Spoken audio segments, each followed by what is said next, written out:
shoulder just a little bit bigger. I can't say I encourage that behavior. Trying to become the first former walk-on ever to win a Heisman Trophy. And Oklahoma will start on the 25-yard line. I give you Baker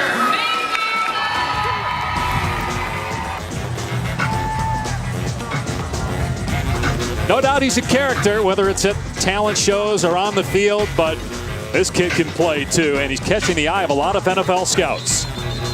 Planting the flag in New York City for the Heisman Trophy, barring something unforeseen, and potentially a first-round draft choice based on what he's done here in 2017. Started out at Texas Tech, was a walk-on there, transferred to Oklahoma, walked on with the Sooners, has thrown 31 touchdowns this year, number 3 in college football. He's also run for 5 more. He's going to hand it off, though, to Rodney Anderson on first down. And Anderson out to the 30-yard line, picking up 5. Anderson had a big week in Oklahoma's win a week ago. Big 12 Player of the Week. First player in 20 years in FBS to have 139 yards more rushing and receiving in the same game. He's a stud. Only photographers could be up to the right. And Mayfield's first pass is tipped, and it is incomplete. Should have been picked off. Kyle Mayberry had a chance to get it on the redirection off the hand of Mark Andrews. Almost a very unfortunate start for Baker Mayfield. Now it's windy here in Lawrence. Gusts up to 35 miles an hour. So it will be interesting to see the ball flight right there out of Baker Mayfield's hand. A little wobbly, a little high. Almost a huge play for the Jayhawk defense. There's the win you talked about. And if you're 1-9 and 0-7 in the Big 12, I don't think it needs to be stated that you got to make that kind of play to beat a team like Oklahoma. Here's 3rd and 5. Mayfield over the middle, and Lamb stood up at the line to gain. Big hit by Tornado. We'll see if he got enough to move the chains. It looks like the true freshman CeeDee Lamb did. Is a first down. Greg and Dave, you mentioned the wind. It is really humming out here. Pre-game warm-up with quarterbacks for both teams having a hard time with accuracy. The ball sails whether you like it or not. So definitely something to keep an eye on throughout this entire contest here, because it is humming down here in major gusts.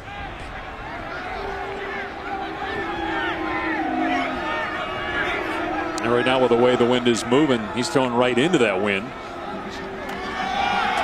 Another handoff. Anderson. Good run of about 8 yards out to the 43. And Anderson was a guy that you weren't sure what his role was going to be. Had injuries his first 2 years on campus. You think he's going to be a really good back, but man, has he surprised some people over the last month. He'll get it again on 2nd and short, and he has the first down into Kansas territory. You mentioned the injuries, Greg. It was a broken leg suffered at Tennessee early in the 2015 season, then a broken bone in his neck in camp in 2016. And he's been such a bright spot. He hasn't had to do it alone, like Tom alluded to in the open. Sermon, the freshman, Abdul Adams. This is a very deep, talented stable of running backs, especially given the departures off of last year's team. You thought that might be a weakness? No, sir. This group is very capable. Play action for Mayfield, and everybody covered downfield. Mayfield, as a flag goes down, throws it out of bounds. There is a flag on the play.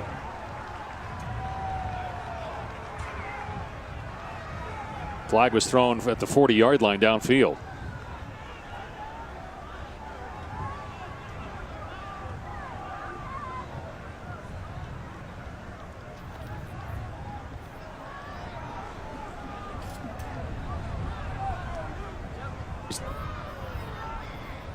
There are fouls by both teams.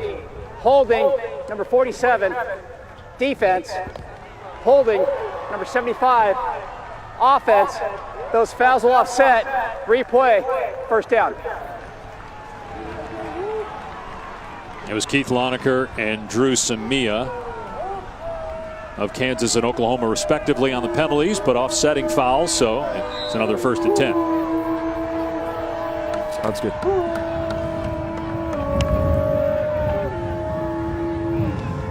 Oklahoma 9-1, the lone loss coming. And Norman against Iowa State. They won in Columbus against Ohio State, beat Oklahoma State, and then last week drilled TCU. To get into the top 4 for the first time in 2 years. Anderson running right, and he gets maybe 3 pushing the pile.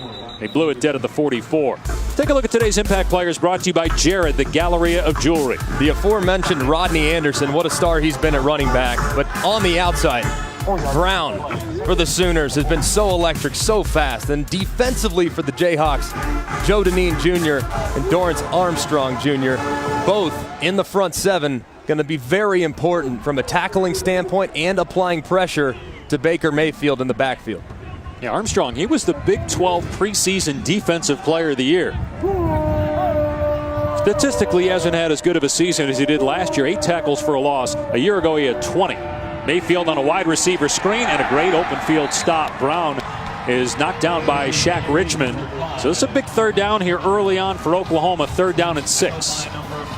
They've gone to the screen game a couple times already, knowing that that wind could play a factor on some of the downfield throws. They're going to have to be more methodical here in a 3rd and 7. Not usually a tough spot for Oklahoma's offense, but given the conditions and the wind blowing, it's very difficult to be accurate and consistent under these circumstances.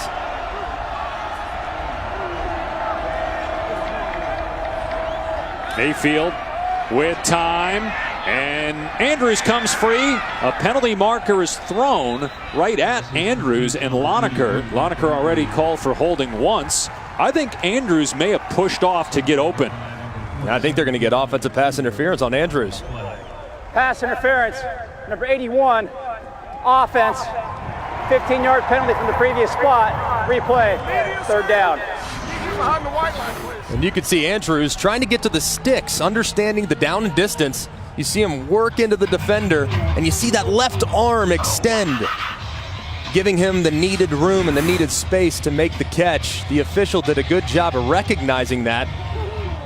If you're trying to push off and trying to get a little separation, you got to keep those arms down around your waist. Andrews, his arm got extended and it was up high. Very clear for the back judge to make the call. So now it's 3rd down and 22 back at the Oklahoma 40-yard line.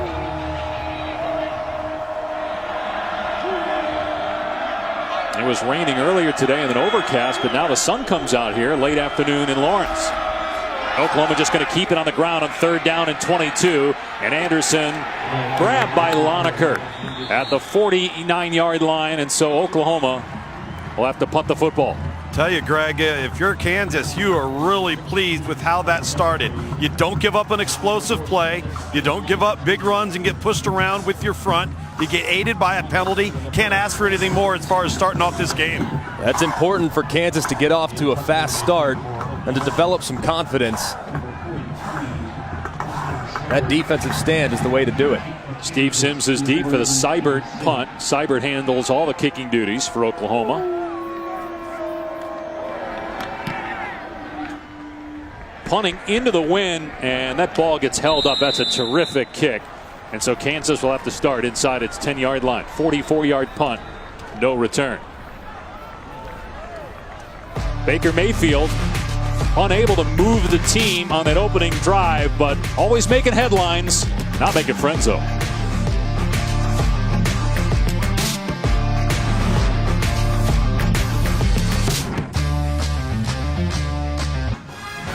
Well, they've been playing this one since 1929, long before Greg McElroy was born in Los Angeles. SC and UCLA tonight, 8 Eastern, 5 Pacific on ABC. This is one of your introductions to college football, right? It was, yeah.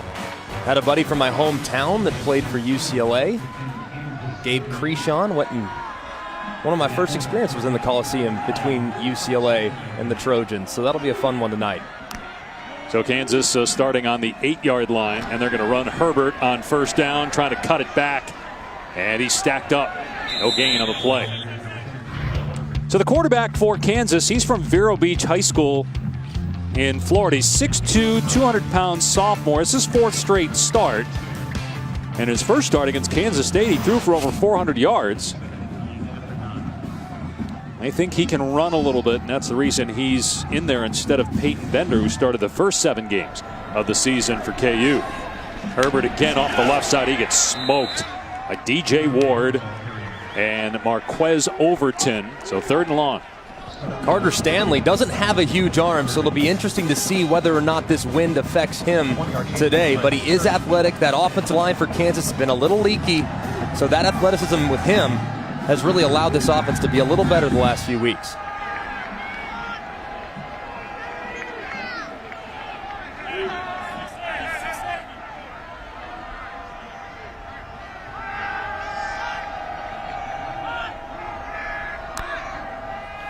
Stanley threw for 3 touchdowns last week, taking a shot downfield, and it is incomplete. Almost pulled in by Chase Harrell. Looked like a pretty good throw. Harrell just couldn't pull it down. It's a very good throw. He got one-on-one, an opportunity on the outside to go against the freshman Norwood. Harrell's a big target at 6'4", giving up 5 inches to Norwood, who was covering. Just unable to bring it down. You got to make big plays like that when you're playing against a top 5 team. Cole Moose, the punter, got a little wind at his back. CeeDee Lamb on the 37-yard line. Lamb able to break a tackle. And now, look out here. He's got speed, and he's able to get outside. Finally dragged down at the 41-yard line. A 21-yard return after a 52-yard punt. Heisman favorite Baker Mayfield back on the field when we return. No score early on in Lawrence.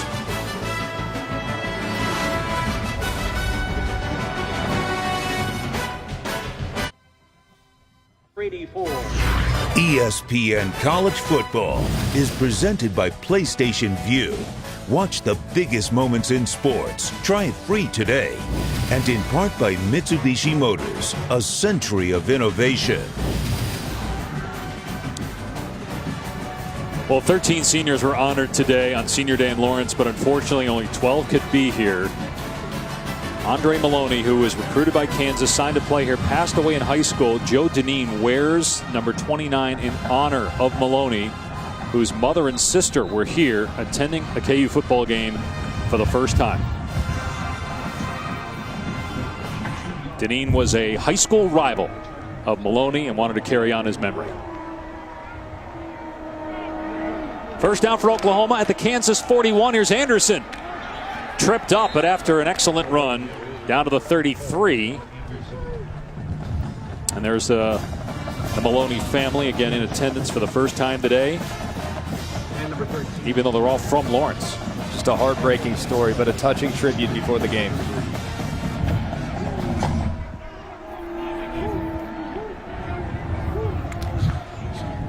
Anderson again on 2nd and short, and he will be close to the first down. Armstrong tackles him shy of the marker, so it'll be 3rd down and 1 here for Oklahoma, which leads the country in just about every offensive category coming into this game. And this is 4-down territory too. Although they're right there on the edge of field goals, I think that this, knowing the wind and the conditions, they know they have 2 downs to potentially get it. There's Lincoln Riley, the head coach and the play caller. He was the offensive coordinator last year. And Anderson not going to get it. Great stop. Daniel Wise up front, who's been very good at nose guard this year for Kansas, makes the tackle. So it's 4th down. You said 4-down territory, but they lose a yard and a half. You get 4th and 3. Let's see what Lincoln Riley dials up here.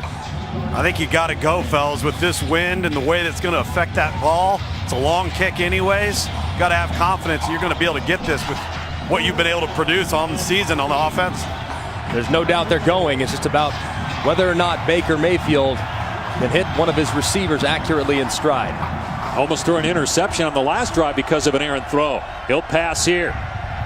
Off the pump fake. Rolling out. Gets hit. Now he throws it over the middle. It's caught by Anderson inside the 10. And Anderson knocked out a play. Did he get in? He did. Touchdown, Oklahoma. And that's why Baker Mayfield's going to win the Heisman. What an incredible play by Baker Mayfield. Nothing there initially. Buys time. Creates. Gets outside the pocket. Allows his receivers to uncover.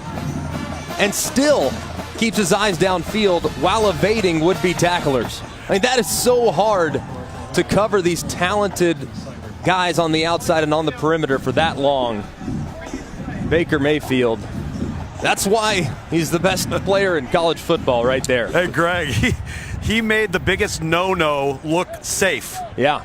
You never throw late across the middle. You're told that your whole life as you're coming up. But Baker Mayfield does so again. Of course, they're going to take a look at it. Every scoring play is reviewed. Yeah, the question is, did that right foot touch out of bounds before the ball crossed the plane? Correct. You see that right foot. It's difficult to tell simultaneously where the ball is when that right foot hits down out of bounds. Of course, it has to be indisputable video evidence to overturn. Here's a good look. And you can see, I mean, the nose of the football is awfully close there to the goal line as that right foot hits down out of bounds. When you watch that last play by Baker Mayfield, there's two guys that come to mind that we see do that all the time. Well, we used to see Johnny Manziel. Right. We still see Russell Wilson do it all the time. And Drew Brees, too, in a lot of ways. Just being able to create and allow guys to uncover and buy time. Whether this is a touchdown or it's going to be first and goal at the 1. That play right there really encapsulates everything that Baker Mayfield can do for you. I tell you, guys, you don't have to be dynamic either. You know, you don't have to be Lamar Jackson. You don't have to be RG3. You just got to have enough athleticism and moxie and presence to navigate the pocket and buy a second chance. Oh, he's got moxie. That's never lacking with Baker Mayfield. It would be, by the way, if this holds, 37th straight game with a touchdown pass. Rolling on the field stands, touchdown. So that is a new Big 12 record, 37 consecutive games with a touchdown pass. That's his 32nd touchdown pass this season. Came on 4th and 3.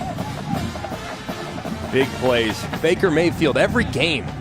You put on the tape and you say, okay, when is he going to make a big play? It's usually going to be 2 a quarter. And it's really amazing.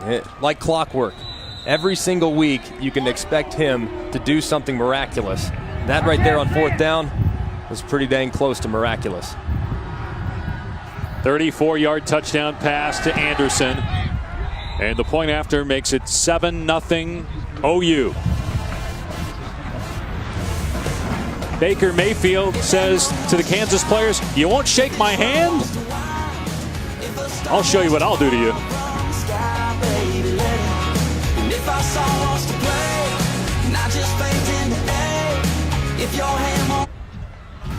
The ESPN app is a fan's best friend. You can stream every ESPN and ABC college football game live at home or on the go. You get access to scores, news, highlights.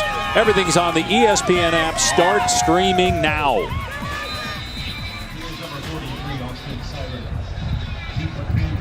Go to the app and check out what happened right before kickoff when the captains were meeting in midfield and Baker Mayfield stretched out his hand to shake hands with the Kansas players. They had their hands purposely behind their backs. As if he needed any more motivation. And Kansas just jumps on the ball at the 31-yard line as we go to Adnan in the studio.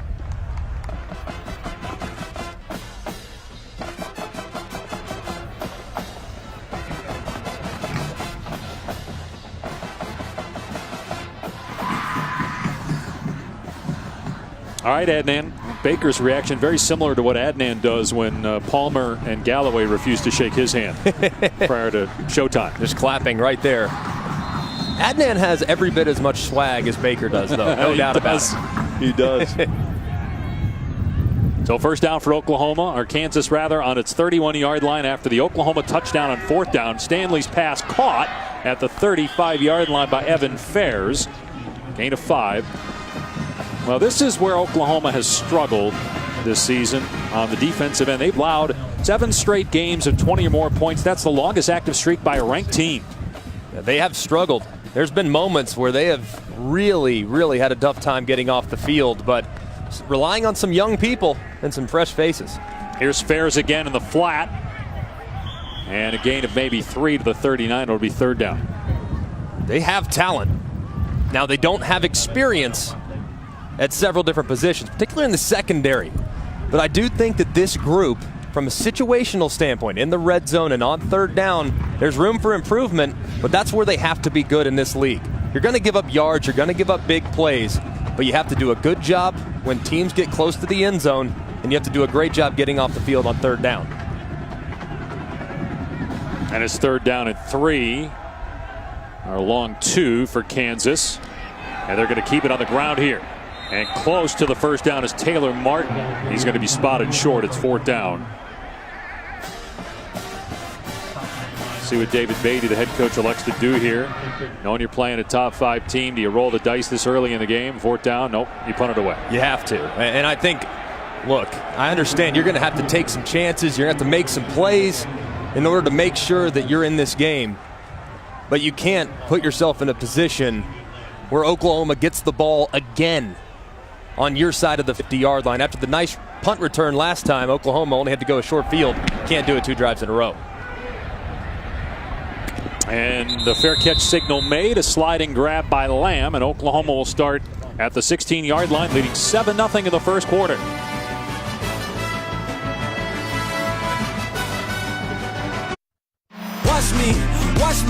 Watch me do this. Shake his hand. He says, all right, just make that chip on my shoulder a little bit bigger. Gets the troops fired up and goes onto the field. And on fourth down, throws a touchdown pass. The many faces of many personalities, if you will, of Baker Mayfield. I like the frames on the left. It's a stylish look.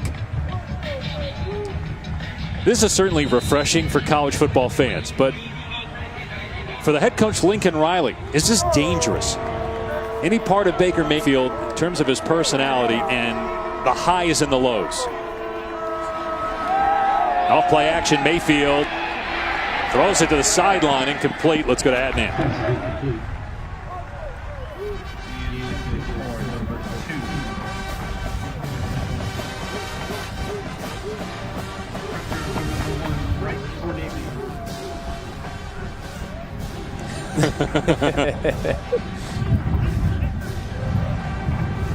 Second and 10 for Mayfield on the 16-yard line.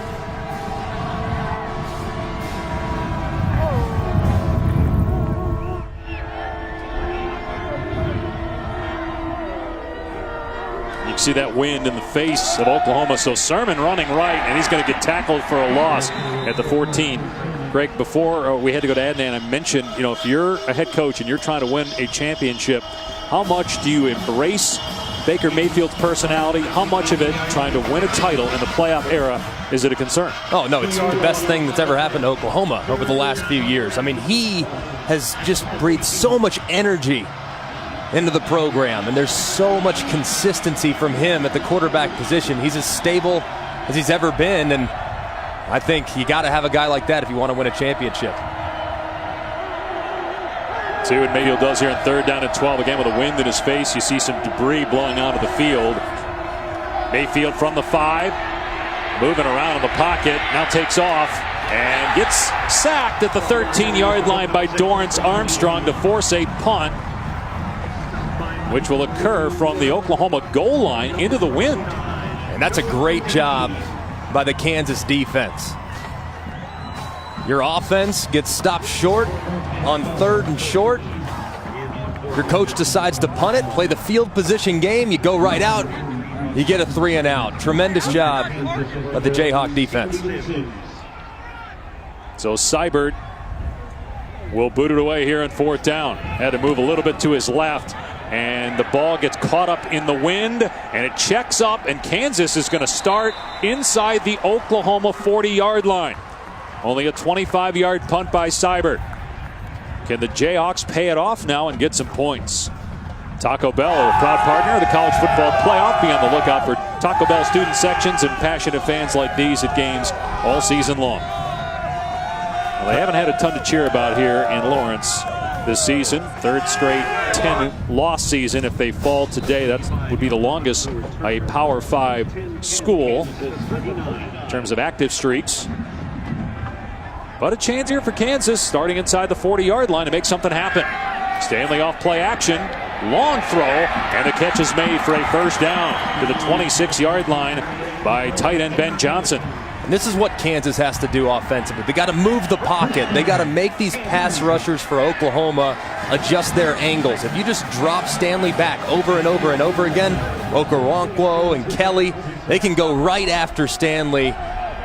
Because this offensive line has struggled, you got to help them out. You got to make these defenders guess. So moving Stanley around, getting them outside the pocket, using play action, that's what Doug Meacham, the offensive coordinator, is trying to do today.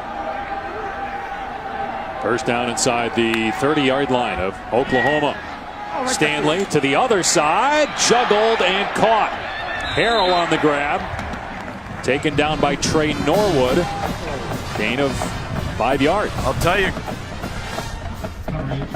quarter run out so that they can get the field position flipped and get this wind at their back. It's swirling for sure. I know it's going in one direction, then the other again. So you just got to take advantage of field position under these circumstances, and that's exactly what Kansas has done on the first 2 plays of this drive.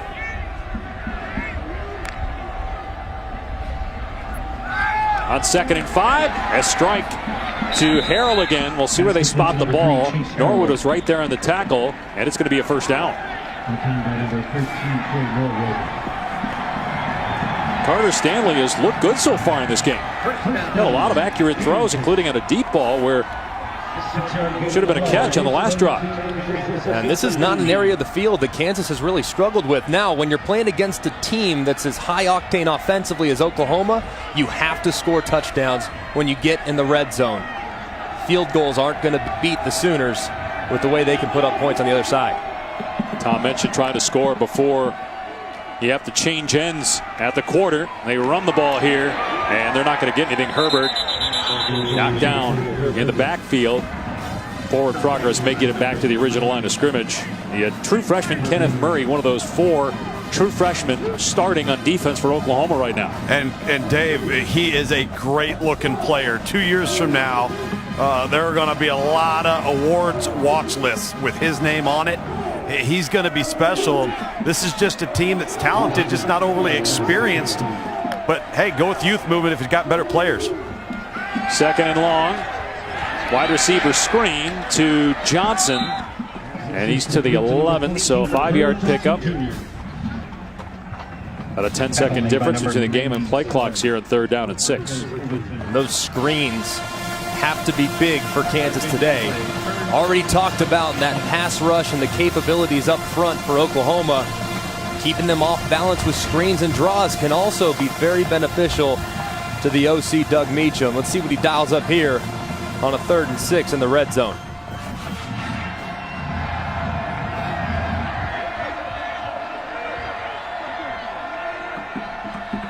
Stanley to the air with time. End zone throw is high. The flag comes in. Chase Harrell, the intended receiver. You wonder, was that a catchable ball? And that's what Lincoln Riley is asking. Norwood and Johnson in coverage, but I thought that was way over the head of everybody.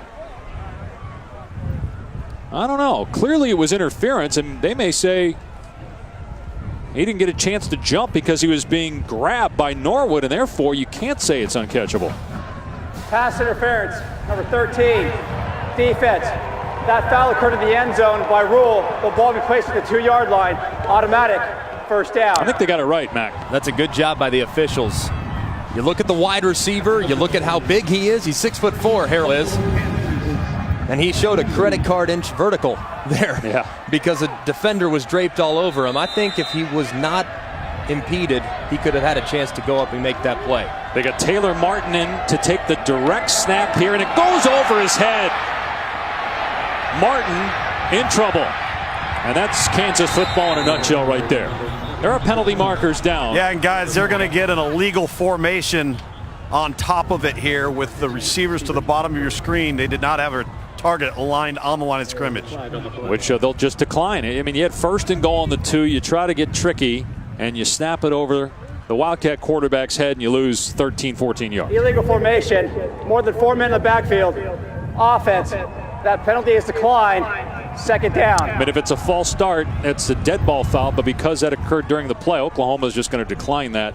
And now you're in 2nd and goal. And now you got to go into the wind here because we're changing ends for the second quarter. Some plays were there to be made, though, for the Jayhawks in the first quarter. They couldn't get it done. Meanwhile, Baker Mayfield made all the plays, including the touchdown pass to Anderson, the only score of the game so far in Lawrence.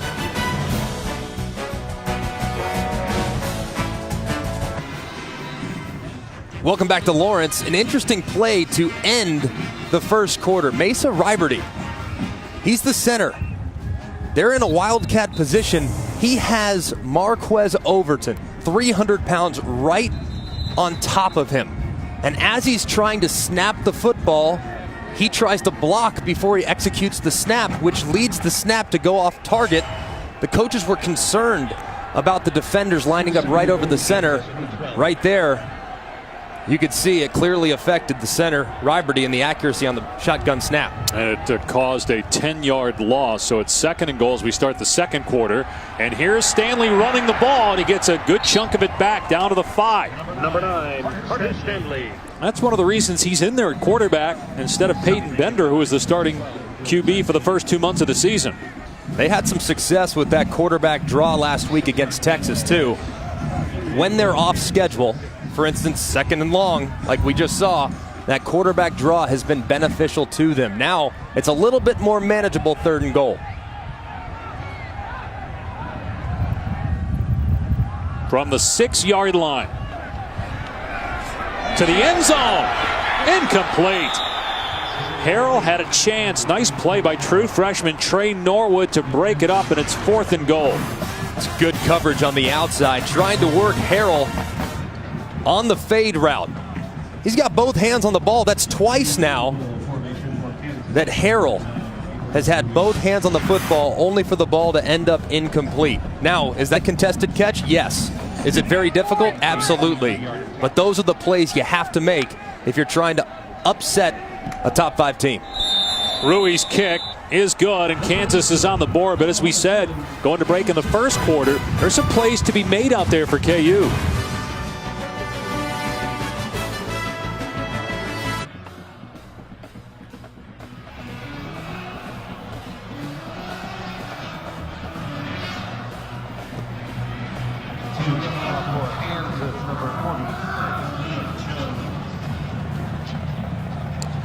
And Ed, and so many people in early October said, oh, Saquon Barkley, he's the Heisman winner. Just go ahead and vote now. Now everybody's saying it's Baker Mayfield. Vote now. Will it change? We're not a very reactionary society, are we? We don't overreact. No, not us.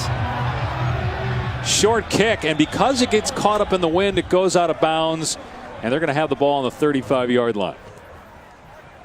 So Lincoln Riley is the head coach at Oklahoma. His younger brother is the quarterback coach at Kansas.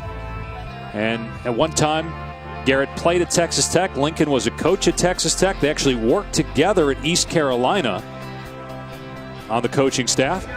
And here they were in pregame. Special. I know Lincoln's a few years older than his brother Garrett, which is amazing because Lincoln's only a few years older than his players. But true. Clearly, two guys that have tremendous football minds. Lincoln Riley, one of the bright young stars in college football, and has been for a number of years. What he's done, obviously, since taking over as the play caller a few years ago in Norman has been off the charts. And his brother definitely has his work cut out a little bit for him here at Kansas, but is very well respected by his colleagues. He's 28, Garrett. Lincoln is 34, the youngest head coach in FBS. Rodney Anderson running left, and a good defensive play, only a 1-yard gain. Bryce Tornado on the tackle. I had a chance to talk with Lincoln and Garrett's dad, Mike Riley. No, not that Mike Riley, this week on phone, and Mike said that he and his wife Marilyn were not going to be in attendance today. They have Thanksgiving plans in Texas, where the Riley family is from, but also it's a lot easier to be neutral when you're home. And he said, look, that handshake we showed you, that's a moment that they think about all week long, just kind of getting it over with and then playing the game. Play action, Mayfield running here. And he will not get to the line to gain, come up about a yard shy, 3rd down. I tell you what, Greg, Dave, aside from the touchdown pass, which was a tremendous play by Baker Mayfield, and that run right there, Oklahoma has done nothing offensively in this football game that reflects any resemblance of what we've seen from them coming into this matchup. So to this point, you got to give this Kansas defense an awful lot of credit. No doubt. They've been very good, Tom, and have tackled well in space and have held up quite well, obviously, against the run, which is going to be very important today, given the tough conditions to throw the football.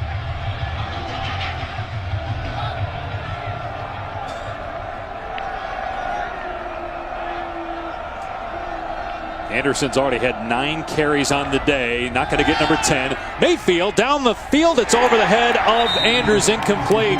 4th down and a yard. The offense is on the field.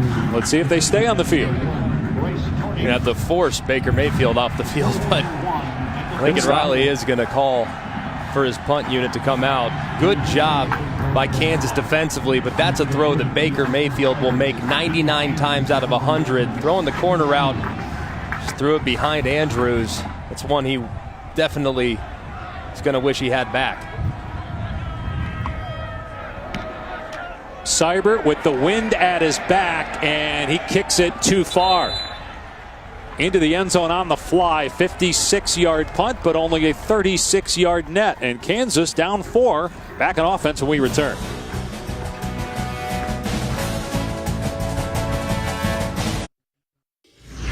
ESPN College Football, brought to you by Mercedes-Benz, the best or nothing, and AT&T. Long list of Oklahoma legends to win the Heisman Trophy, including Sam Bradford in 2008, the most recent winner. 9 seasons later, Baker Mayfield, the obvious #1 candidate to win the award. But what surprises me, are you with me on this? Why is Jonathan Taylor all the way down at the end? He shouldn't be. Anybody that's watched, I think, should have Lamar Jackson and Jonathan Taylor in mind. Now, it's Baker Mayfield's trophy. You might as well etch his name on it right now.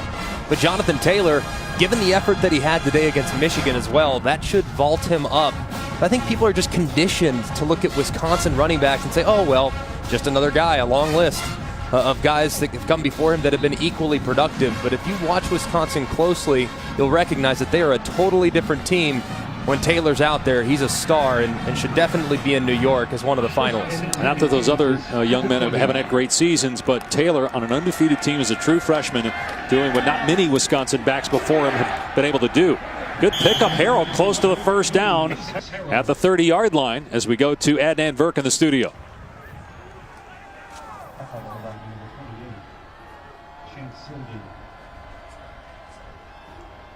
First down, Georgia trying to bounce back after getting destroyed by Auburn last week. 1st down throw to Harrell again, and he gets a face full of Chase Sylvie on the tackle. Georgia has Georgia Tech on the road next week, then the SEC championship game. So obviously if they win out, they're going to be in the college football playoff. Yeah, Georgia is a really good football team. I think if you look at last week and you want to become a prisoner of the moment, it's easy to say, oh, clearly they're flawed. But if you look at the entire body of work and what they've put together and how consistent they've been, they're going to be a tough out for anybody over the next few weeks. Yeah, whether it's Auburn or Alabama, you win that game, you beat Georgia Tech on the road, you win that game, you're in the top 4. Long throw, and wonder if the wind kept that from reaching Evan Fairs. It'll bring up 3rd and long. Well, it did. It's a difficult long throw as it is. And Greg, as you mentioned, Carter Stanley, not the strongest of arms, but throwing into that stiff wind, it just dies. Watch the ball tail off at the end. Just can't get back down the stem to get to that football. I like the design. They're executing well, but this wind's affected Kansas now on offense. And they've had some opportunities, some drop balls. A snap on 1st and goal from the 2 that sails over the head of the Wildcat quarterback. They had to settle for a field goal. Now 3rd and 8. Stanley dumps the pass off, and Herbert's stretching out. And they're going to mark him short. They say he stepped out at the 39. It's 4th and 1. Again, does Kansas take a chance? You're in the game. You're only down 4. I don't know that now is the time to risk it. And take another look at it. You can see him extend. Great effort by Herbert. I think they might take an additional look at that. You could see David Beatty on the sideline frustrated with the ruling. And now a timeout is called. It didn't get reviewed upstairs, so will Kansas challenge that? They call a timeout, and you would imagine they'll punt the ball. At least we hope they do.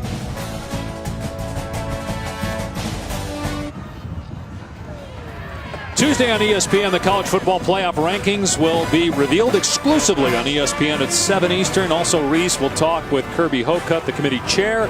You can watch it streaming live on the ESPN app. Oklahoma in the top 4, the first time since Oklahoma was there 2 years ago that the Big 12 has had a team in the top 4. Some thought the Sooners should have been higher than number 4. They do punt it on 4th down and 1. And it takes a couple of good bounces down to about the 26-yard line, so that works out well. A 34-yard punt into the wind by Cole Moose. This week's college football rankings brought to you by Northwestern Mutual. We mentioned Oklahoma's number 4. Miami had a little trouble with Virginia today, down 28-14. No issues for Alabama and Clemson in their games. Auburn a winner as well, and Georgia in a close game right now with Kentucky. How about that 10 spot, too? Penn State hosting Nebraska, down 3. And Nebraska has been brutal for a majority of this season. It really struggled on both sides of the football. So it hasn't exactly been dominant efforts from the top 10 teams so far. Rodney Anderson getting the carry here and wrapped up by Dorrance Armstrong. So a gain of maybe 3 on the play. Boy, it's looking more and more the way things are going that a 2-loss team. Now Auburn has to obviously beat Alabama next week. Ohio State or Penn State has to win the Big Ten, and you still have Notre Dame. Play action. Mayfield looking downfield and now lets it fly into double coverage. It's juggled and incomplete, almost pulled in by Marquise Brown. Man, what a play that would have been. Baker Mayfield stretching out that improved arm that we discussed in the open, hits Brown in stride. Brown actually did a nice job of adjusting to that, moving a little bit to his left, and you can see actually it appears as though it was tipped by Miller, the safety for Kansas, right before it reached Brown's hands. Tremendous job on the defensive play. Brown might be shaken up too. 3rd and 7 for OU. Mayfield, short throw. Anderson unable to get the first down. Tackled by Tornadin at the 34. It's 4th and 2. And Oklahoma's going to have to punt the football. And I can't tell you how good a job that is by Kansas. The last couple possessions, they have done such a good job tackling in space, rallying to the football, having tight coverage in the back end on some deep plays. That's Clint Bowen, the defensive coordinator. Yeah, deserves some credit for what they've done so far through a quarter and a half.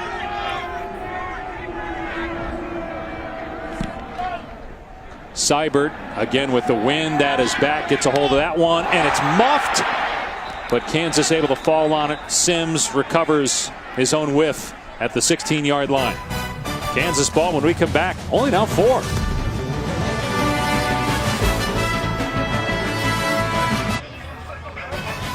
Tonight at 8 Eastern, 5 Pacific on ABC, the battle for bragging rights in Los Angeles between SC and UCLA.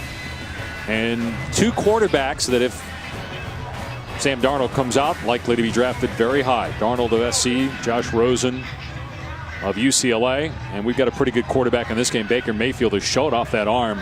Something that I don't know if a lot of people realize he's got. He's got tremendous arm strength. And I know the receiver had to catch up to that ball, but that still was a great throw. It should have been caught by Marquise Brown. Instead, it was a drop, and now Kansas takes over on its 16-yard line. Carter Stanley, the quarterback, stands and throws, and it's too high, intended for Steven Sims. Doug Meacham, the offensive coordinator for Kansas, in his first year here in Lawrence, doesn't have a ridiculous amount of talent. especially along the offensive front. But his quarterback's solid. He's got a couple good running backs and a few good wide receivers, trying to put it all together against a very capable and athletic Oklahoma defense. No easy task today for him.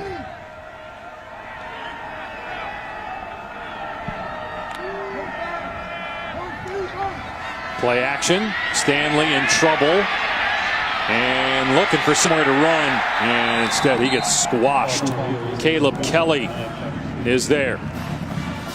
So 3rd down and long. And Greg, that's when a drop on 1st down, which would have put you at 2nd and 5, really catches up with you after you have a negative play. And now 3rd and a mile. Not much in Doug Meacham's game plan.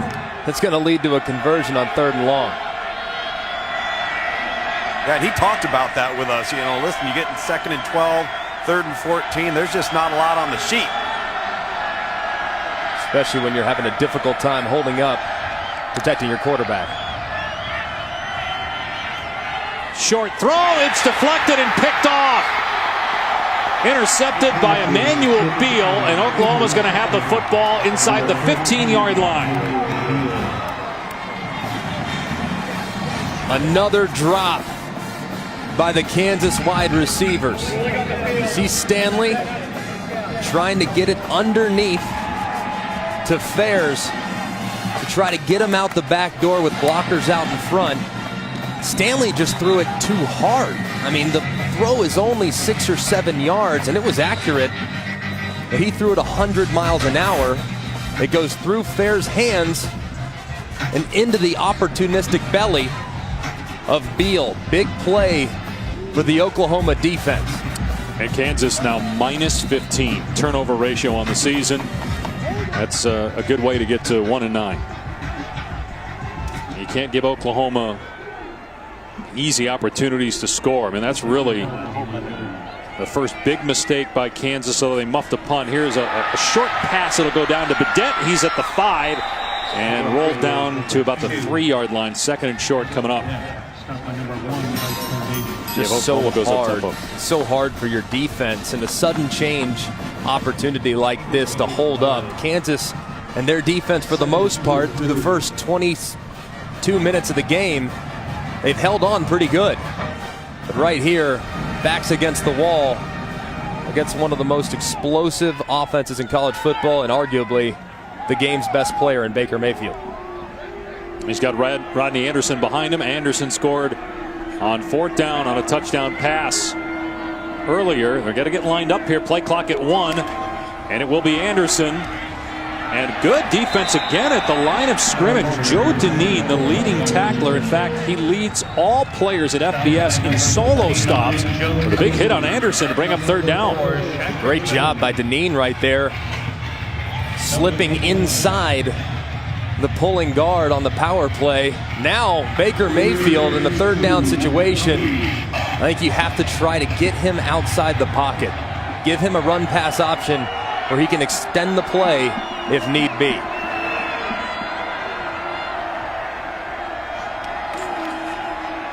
And on the end around, they hand it off to Smallwood. He's into the end zone for his 2nd rushing touchdown of the season.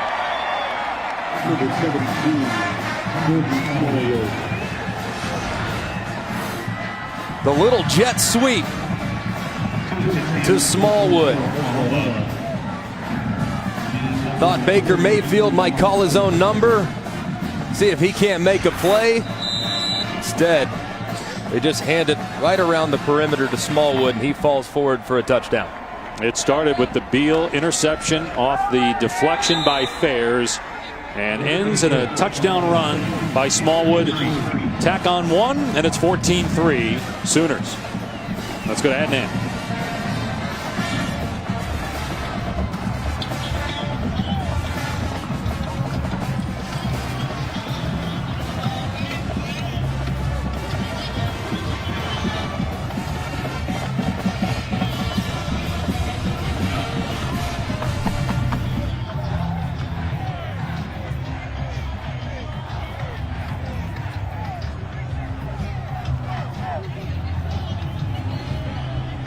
All right, Adnan, and you look at the numbers for Baker Mayfield. That was into a stiff win that first quarter, 38 passing yards, the fewest this season in the first quarter. 14-3 though, the Sooners lead, getting a turnover on the short field.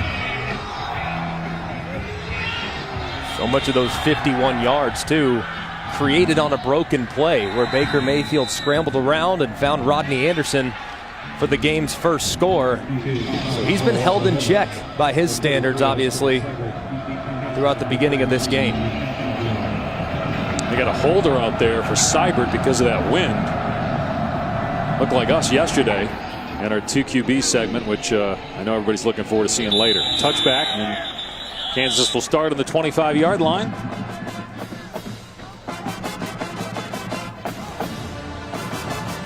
Time now for Aflac trivia question. Aflac! Who is the youngest college football head coach to win a national championship? We ask you this question because Lincoln Riley is the youngest coach in FBS at 34 years old. Third year on the staff, first as head coach, taking over for Bob Stoops. Man, this is tough. You think? Youngest coach to win a national championship. I'm going to give you guys a hint. Okay. McElroy wasn't alive when it happened. Well, I'm sure I have a real fair shot at trying to get this one. Swing pass out of the backfield to Herbert. And pushing forward to the 28, picking up 3 yards. Stephen Parker on the initial hit. All right, let's answer today's Aflac trivia question. A little bit of a trick question. There actually were 4 guys who did it. At age 34, by the way. Wow. Paul Brown was the first. Danny Ford at Clemson was the last. And remember, Clemson, that was their last national championship until a year ago. Very interesting. I thought Danny Ford was older than that. At Well, that time. He is now. Yeah, he is now. 2nd and 8. And here's Herbert running. And it's going to put him in 3rd down at about 5. It's not out of the question that Lincoln Riley will win a national championship at age 34. What's your biggest worry about Oklahoma if you're a Sooner fan? If they play against an elite defensive line with guys that can play a man-to-man on the back end, that makes life very difficult.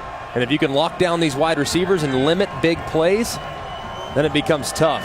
I think their defense, too, a lot of problems in the secondary with their youth and inexperience.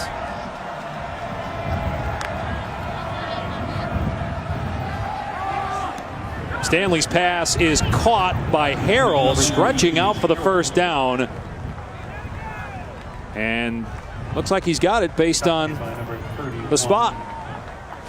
Just barely enough. Understanding the down and distance. Harrell knowing the exact distance he needed to get to convert on that for a fresh set of downs. Well done by the wide receiver, who's had a couple drops already today that have impacted the game.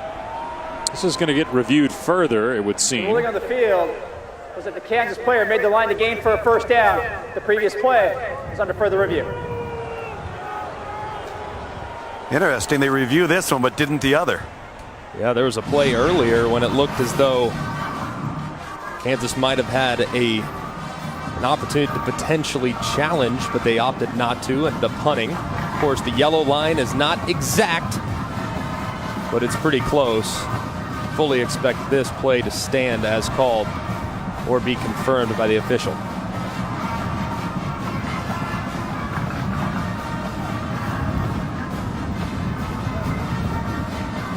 And I thought initially on the catch he had it, but I don't think they were going to give him forward progress. And then the question is, where did he step out of bounds? It's really hard to tell conclusively.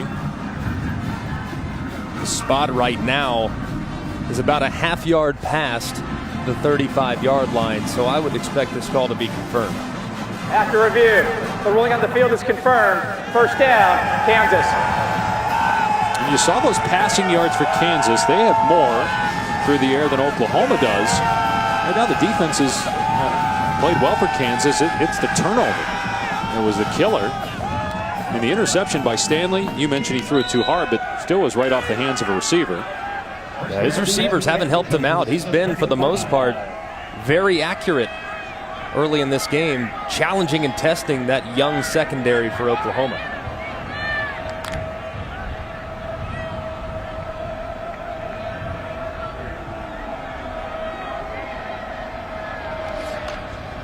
Herbert gets the call straight ahead. Got some running room. Push back at the 43, but it's a good run. 8 yards there for Khalil Herbert. With a game earlier this season had almost 300 rushing yards. And now Oklahoma's got an injury. And this would be big. This is one of their best players up front, Marquez Overton. They've had to play without Matt Romar this season, who's been out with an undisclosed injury for the last 7 games. He's a good player on that D-line.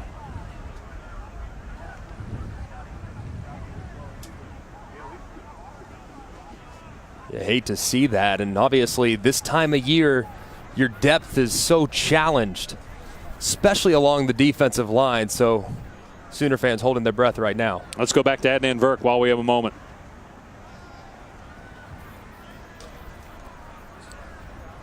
Just wait.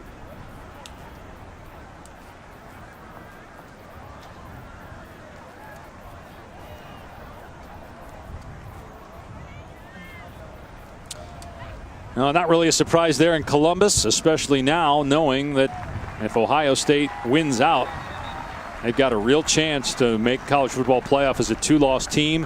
One of their losses, obviously, at home against Oklahoma. What a dominant performance that was, too, by Oklahoma. You've seen Ohio State. They've been a little Jekyll and Hyde this year, where they've had performances that leave you scratching your head, like against Iowa and against Oklahoma. Then you have other performances like the last 2 weeks, especially against Michigan State, in which they were absolutely dominant. Even if you want to just cut games up, you look at the fourth quarter against Penn State, unbelievable. First 3 quarters, somewhat average. That team's kind of tough to figure out. 2nd and 3 for Kansas. Herbert again has the first down.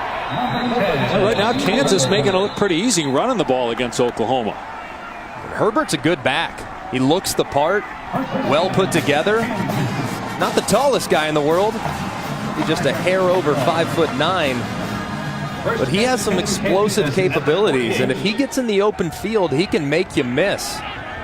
Didn't have his best stuff last week against Texas, really struggled to get anything going, but today haven't been many opportunities, but trying to cash in here in the second quarter. Yeah, the last 2 plays for Kansas, after they struggled to run the ball in Oklahoma in the first quarter, but also the rushing yards skewed by the sack. Herbert again finds running room down to the 45-yard line. Good drive by the Jayhawks right now. Really good drive, and you can see Stanley. They're just reading number 72, Amani Bledsoe, on a little zone read. He goes too far upfield. They hand it to Herbert for a nice gain. And then movement before the snap as Devontae Lumpkin was lined up over the center. See if he was drawn off. There it is, Greg. That's exactly what occurred down here in the red zone with that nose tackle lining up over the center. Now trying to mix up the snap count to make sure those guys can't jump the snap. Offside, number 57, defense. 5-yard penalty will result in a first down. You think Lumpkin was a little excited? I mean, all Riberty did was just turn his body back to the quarterback. I mean, right over the center, you can see it clear as day. Riberty just trying to communicate. Hear what Stanley's having to say. Lampkin was ready to roll. Big fella. When you get that 340-pound body moving, it's hard to stop him. Lampkin, a sophomore from Houston, Texas. So fresh set of downs here for Kansas after the offside. They got 2 timeouts. We're inside 4 minutes to go in the half. Stanley going to hit Harrell again out in space. No running room, so he goes behind the line and finally knocked down to the 48-yard line. Now negative plays, mistakes by Kansas. Again, take 2 steps forward and 1 gigantic step back. Harrell's got to understand just to cut your losses. Okoronkwo did a great job breaking up that bunch formation. Didn't allow much running room.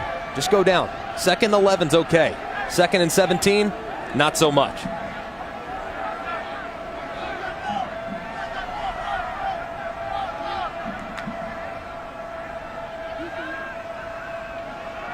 Stanley fakes the run. Now looking downfield. Incomplete. Another drop ball. Harrell couldn't hang on. Carter Stanley has thrown some really good footballs, but He is getting zero help whatsoever. And this was a well-thrown football and well-defended, too. And it was a good job by Norwood trying to collapse on the post down the middle. For a second, Harrell was running wide open, and that hole closed quickly. And that arm going over the top might have distracted Harrell and caused the incompletion. As Tom mentioned earlier, I don't know what Doug Meacham has in the book for 3rd and 17. There's not much, but whatever they just did on the last play, do it again except catch the ball. They'll keep it on the ground, though. Dom Williams, a true freshman, at the 44-yard line. That may just flip the field. They help out the punter a little bit. You can see Stanley is walking off the field with a little bit of a limp. Not running off full speed. Little ginger as he goes to the sideline and has a chat with his offensive coordinator, Doug Meacham. Oklahoma called a timeout to preserve a little time, so 2:47 on the clock.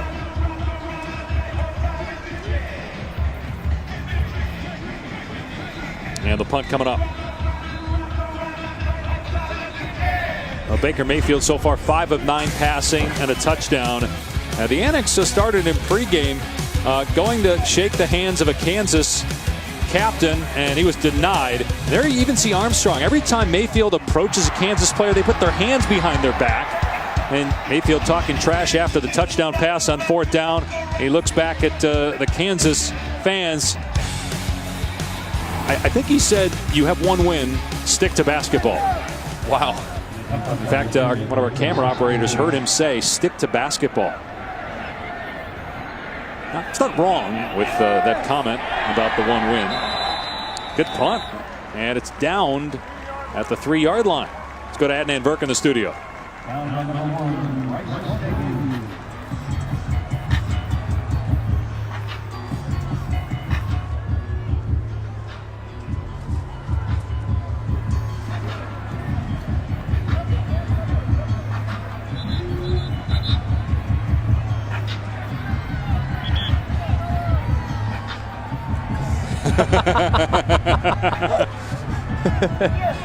A face for radio and a voice for print. That's what they always say in this industry. And I think I can check both those boxes. By the way, thanks for having me on. It's the first time you've had me on all year. We get to late November. And we get a game again with a 1-9 team involved, and you get me on the show. I've finally endeared myself to you, and you were nice enough to come by. Those are early wake-up calls. Here's Rodney Anderson running the ball. It gives him a little more breathing room to the 8-yard line. I asked you this earlier, so let me go back to it. When you're Lincoln Riley and you have your quarterback turning around during game action, standing on the sideline and shouting stuff to Kansas fans, some of the antics on the field, talking trash to players, does it bother you at all, or do you just embrace it because that's who he is? That's who he is, and it makes him better. It fires him up. I mean, he uses it as much for his own motivation as it is anything else. Mayfield with a ton of time. Now throws high. Another drop ball. Should have been picked off by Tyrone Miller. My goodness. I mean, how many chances are you going to get if you're Kansas to make something happen? They have had so many opportunities in this first half to make a play. Probably 5 or 6 opportunities, to be frank. And look at this here, Greg. A little pushing and shoving afterwards involving linemen. You have Orlando Brown, All-America left tackle in there, and a penalty marker is down.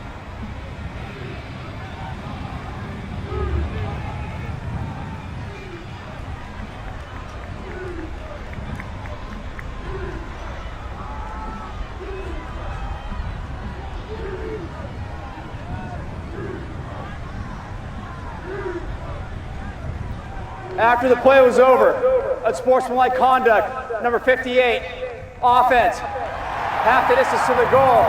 The down counts. 3rd down.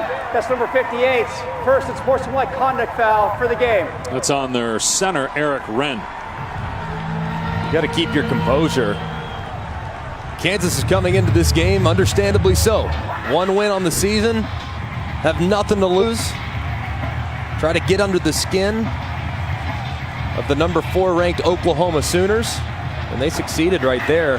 got to keep your composure if you're Wren. You're a fifth-year senior, played a lot of football. You can't make mistakes like that, even though it doesn't result in a lot of lost yardage. Just not what you want to see from one of your leaders. You can see bottom of the pile. You see him put his hands on the defender and pushing his head down into the ground. Made it an easy call for the official there. Not smart at all by Eric Wren. That's 3rd and 9. And Mayfield standing in his end zone.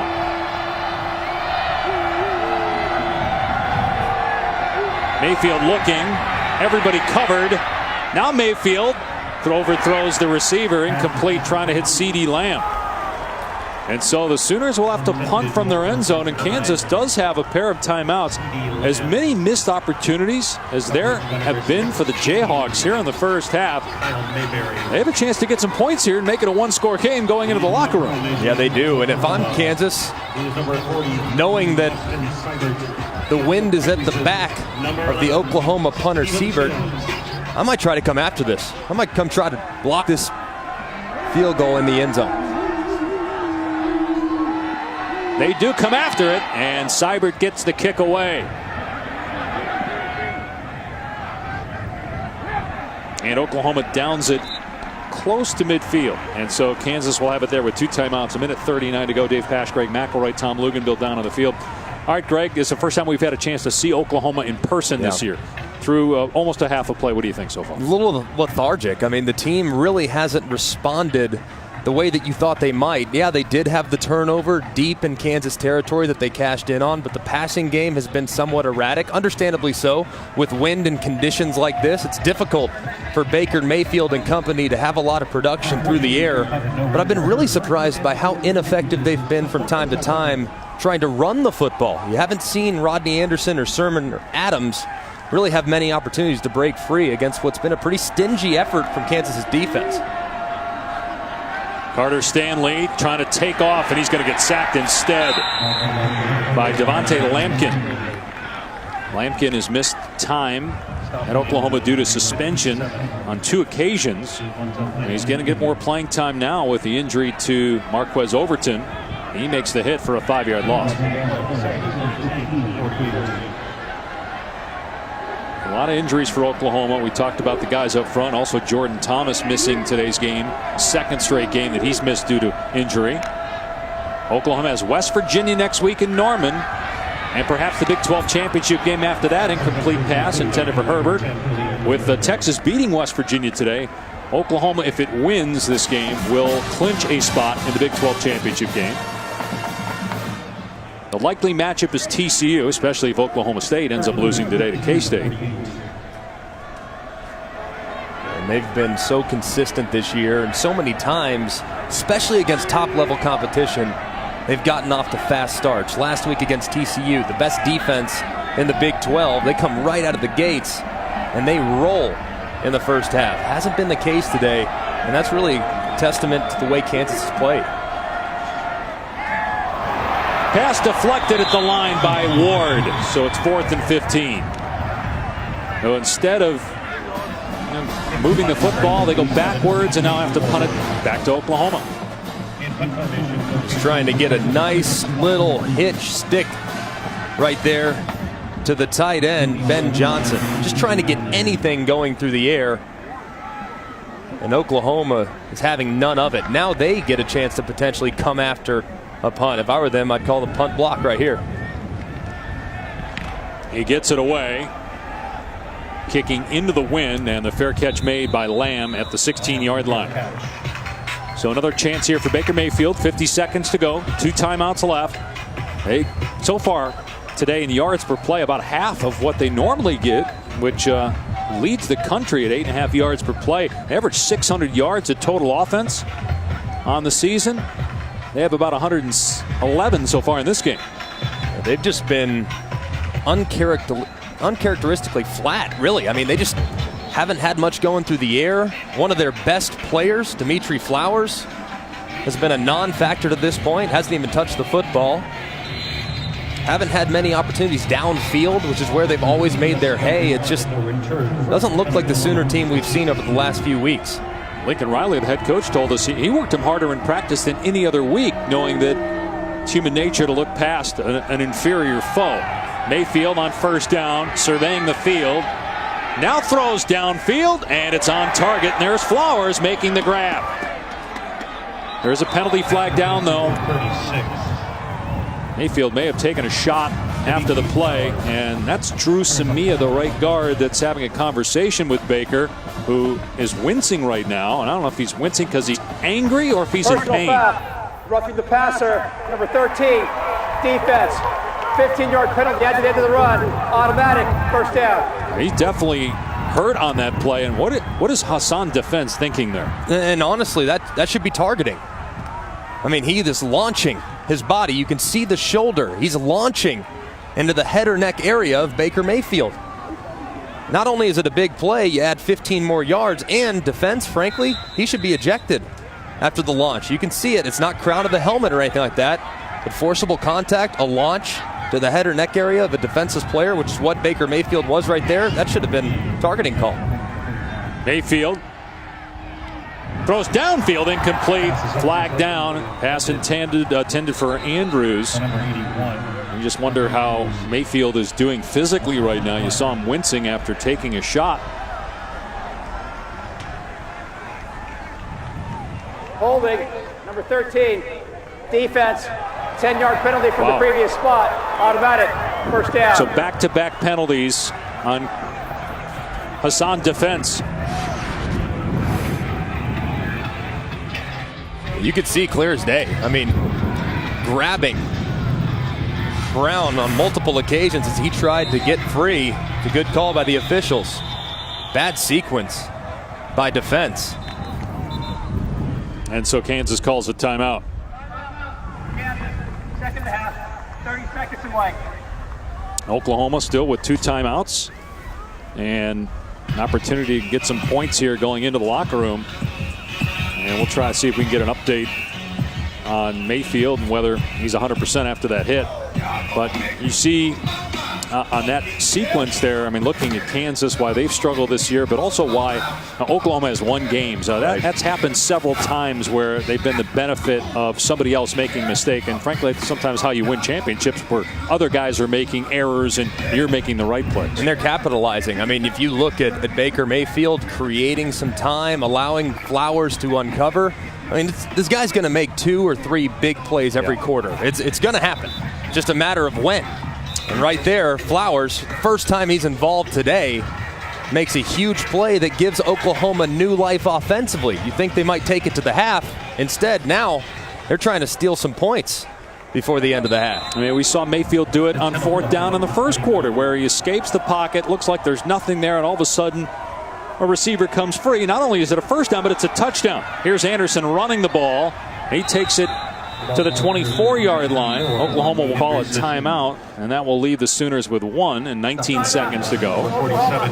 No, Greg and Dave, you know, as you look at Baker Mayfield and his performance in this first half, I think so much of it is the fact that this Kansas defense has won with coverage, because they have forced Baker Mayfield to pat the ball. He's held onto the ball. They're used to being such a rhythm and timing, explosive, big play element offense. They haven't had that. They're kind of out of sync just a little bit. They don't get that play from Flowers, and they're still backed up in their own end, and they've had horrible field position this entire second quarter. Yeah, and Tom, I mean, the 2 plays that Oklahoma's had have really been because Baker Mayfield has moved around in the pocket and allowed his receivers additional time to uncover. No question. The original touchdown where he found Rodney Anderson, who, by the way, was blocking on the play, and then decided, hey, I'm going to sneak out since there's green grass in front of me. And then that one to Flowers, which has them eyeing points here at the end of the half. That's Anderson leaving the backfield on 2nd and 5 and 19 seconds to go. And 1 timeout left for the Sooners. Mayfield slings it to Brown. And Brown gets the first down to the 15-yard line. Brown heading for the end zone. Touchdown with 10 seconds to go in the half. 2 touchdown passes on the day now for Baker Mayfield, giving him 33 on the season. My, how quickly things can change. Here we are about 30 seconds ago talking about Oklahoma's offense and how they've been kind of stagnant, how they haven't really been able to do much through the air. Boom. Baker Mayfield makes a big play. They're helped with a couple defensive penalties. And then he gets it to Brown with a lot of space, and he beats the defenders to the pylon. You can see how explosive this group is when they're clicking. Good block by Trey Sermon to help out. There's a penalty marker down on the point after.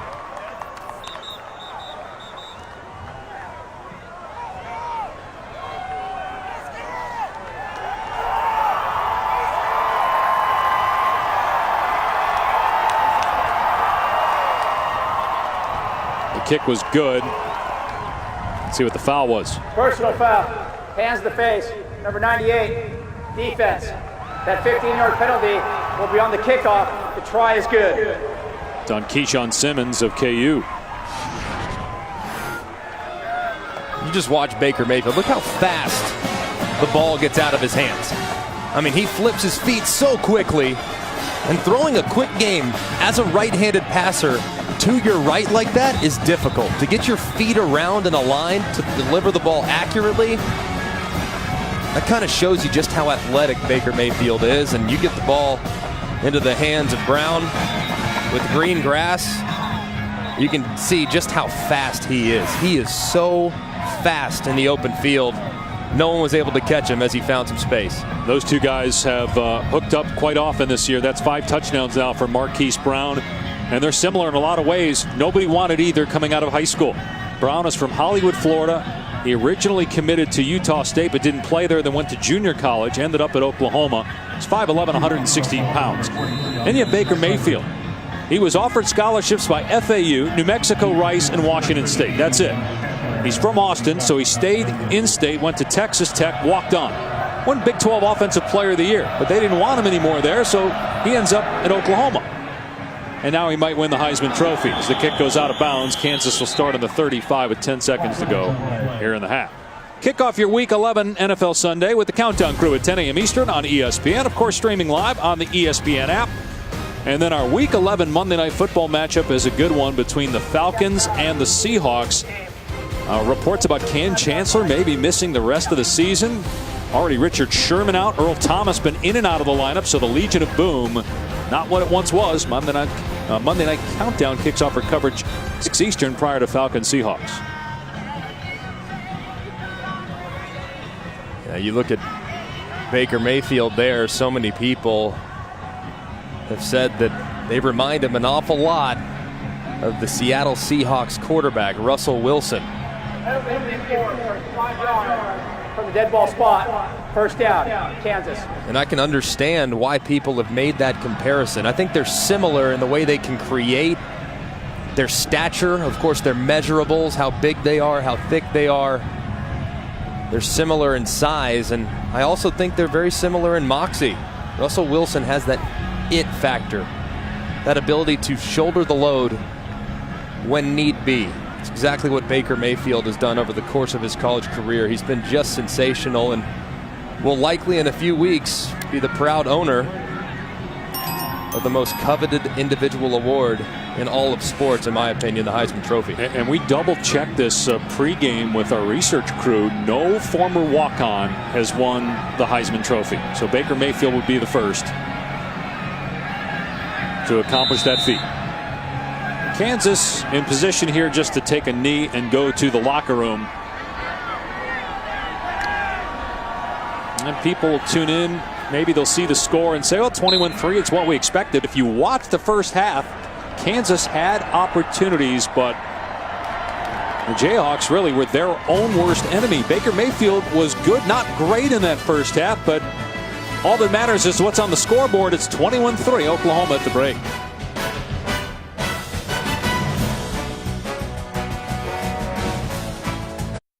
ESPN, home of the New Year's Six and the College Football Playoff. Welcome back to College Football on ESPN, presented by PlayStation Vue. The number 4 team in the country on the road, leading 21-3 as we look at our first half stats, brought to you by Hooters. Oklahoma with 170 yards of offense, holding Kansas to 69. Even though it's an 18-point lead for Oklahoma, didn't really feel that way. Kansas left some plays on the board, 2 dropped interceptions by the Jayhawks, a couple of costly penalties, and they give up a touchdown in the final minute of the half. They're working on that right shoulder of Baker Mayfield. There was a cheap shot late hit by a defensive back for Kansas on Mayfield, and he was wincing in pain after. Take a look back at our Buick Drive recap. Baker Mayfield can do it in a multitude of different ways, but the way that I love watching him do it is when he creates on his own. Right here, Rodney Anderson is blocking on the play, not even out in the route scheme. Baker Mayfield runs around for many, many seconds and finds him. And then he can also do it methodically, getting the ball out of his hands very quickly to Brown for the final touchdown of the first half. He's so efficient when he's dialed in. Hasn't been dialed in the whole day today, but trying to find a rhythm here in the second half. Kansas will start with the football from the 25-yard line. And on first down, they run Herbert. Not much, maybe a yard. And back on the field is Marquez Overton for Oklahoma, so that's a good sign. He's a key player on the defensive front. All right, Greg, we talked about Mayfield. What did you think about Oklahoma overall in that first half? Just sloppy. I mean, on defense, they had some good moments. Of course, the turnover late down low in the Kansas area that led to the touchdown was huge, but for the most part, just inconsistent on offense outside of a few big plays. And this ball is on target, and finally, a play is made. Sims with a catch. Mentioned the dropped interceptions. There were dropped balls by receivers in the first half, but not that time. 34-yard play. They went to Chase Harrell many times in the first half and didn't get the results they were looking for. Now they say, hey, we're going to give it to Steven Sims. We're going to try to take the top off of the defense, and they do it with a well-thrown ball by Carter Stanley and a tremendous catch by Steven Sims, the speedy junior. Previous play is under further review. They're going to look here to make sure that he secured the ball all the way to the ground. I think it may have come out when he hit the ground. Watch here when he goes to the ground, Greg. See if the ball pops up out of his hand when he hits the ground. It looks like he has possession of it. Obviously, not the best look at what happens at the end because of the bodies on the sideline that are in the way. You can clearly see that he has possession of it right there. It does move right there at the end, but I think that catch was completed. Right. Did he take enough steps before he went out of bounds where he didn't need to secure the ball to the ground because he already had possession? Yeah, I think that play will definitely stand. I know that it comes a little bit loose, and we've seen many times over the course of the last 10 years when replay has really become a big part of what we do at the collegiate and in the NFL. But, and we've seen many times where guys go to the ground and it comes out, looks like a perfect catch, and they call it incomplete. But I don't see this being the case. It looked to me like Sims had possession, got a couple feet in bounds, had control as he went to the ground, and as he hit the ground, the ball popped up just briefly.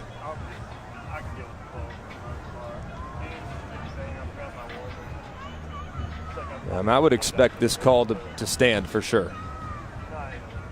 After review, the ruling on the field is confirmed. It is a catch. First down, Kansas. So he controlled the ball as an upright receiver, and then once he had possession, he went to the ground out of bounds, and at that point, he was a runner. So it's a first down to the 40-yard line. Huge play from Kansas. Something they needed because they haven't been able to do much offensively. Can they pay it off, though? They haven't done that yet today. Carter Stanley is the quarterback. He's starting his 4th straight game for Kansas, coming off a game in which he threw 3 touchdowns against Texas, but also 3 interceptions. He's been pretty solid, though, today for the most part. Herbert, the running back, stacked up at the line of scrimmage by 4 Sooners.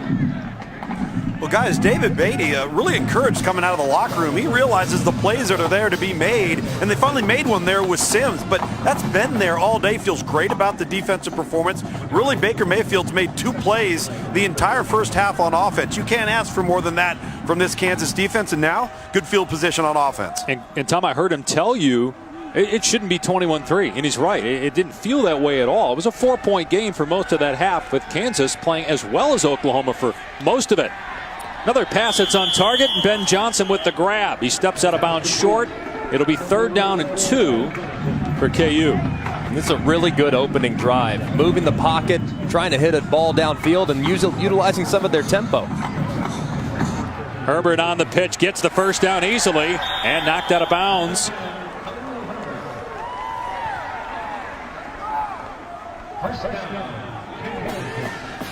Oklahoma could not get lined up in time to combat the tempo by the Jayhawks. And a good use of there, too. Likely 4-down territory, so even if the snap is bobbled, you go down, you're probably going to try to go for it anyways. So a good use of the tempo right there to try to get an advantage on the perimeter.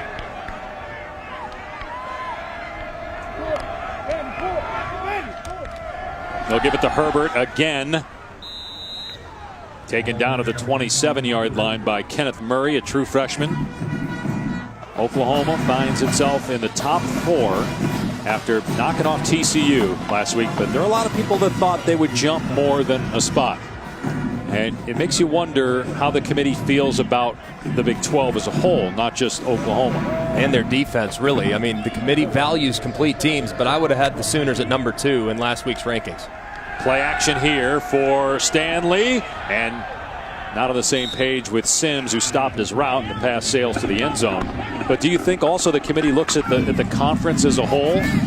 You're talking about evaluating teams, whether they're complete. I mean, is there a complete team in the Big 12? I think you can make a case that there's not, but the Big 12 naturally is going to skew statistics to help the offense because of the type of attacks you see on a week-to-week basis. So it's hard to be complete when you're running up tempo and when you're running some of these air raid principles, variations of the air raid, but these defenses, man, they're putting a lot of conflict. Another shot here on 3rd down. A lot of contact downfield, but no flag. Fairs and Motley tangled up, 4th down. Good coverage by Motley on the perimeter. Fairs is a big body wide receiver, and I think Motley might have gotten away with a pass interference. You can see, I mean, there's a lot of contact naturally, but it looked like Motley hung on a little bit longer than he probably should have.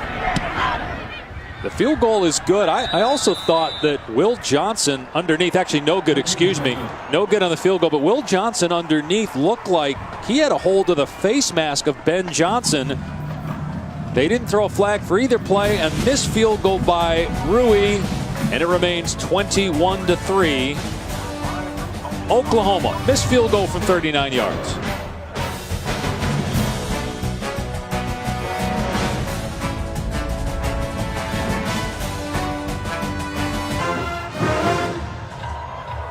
We're back on college football on ESPN, presented by PlayStation Vue. Oklahoma in front 21-3 after a missed field goal by Kansas. And Baker Mayfield and the Sooner offense take over at their 22-yard line.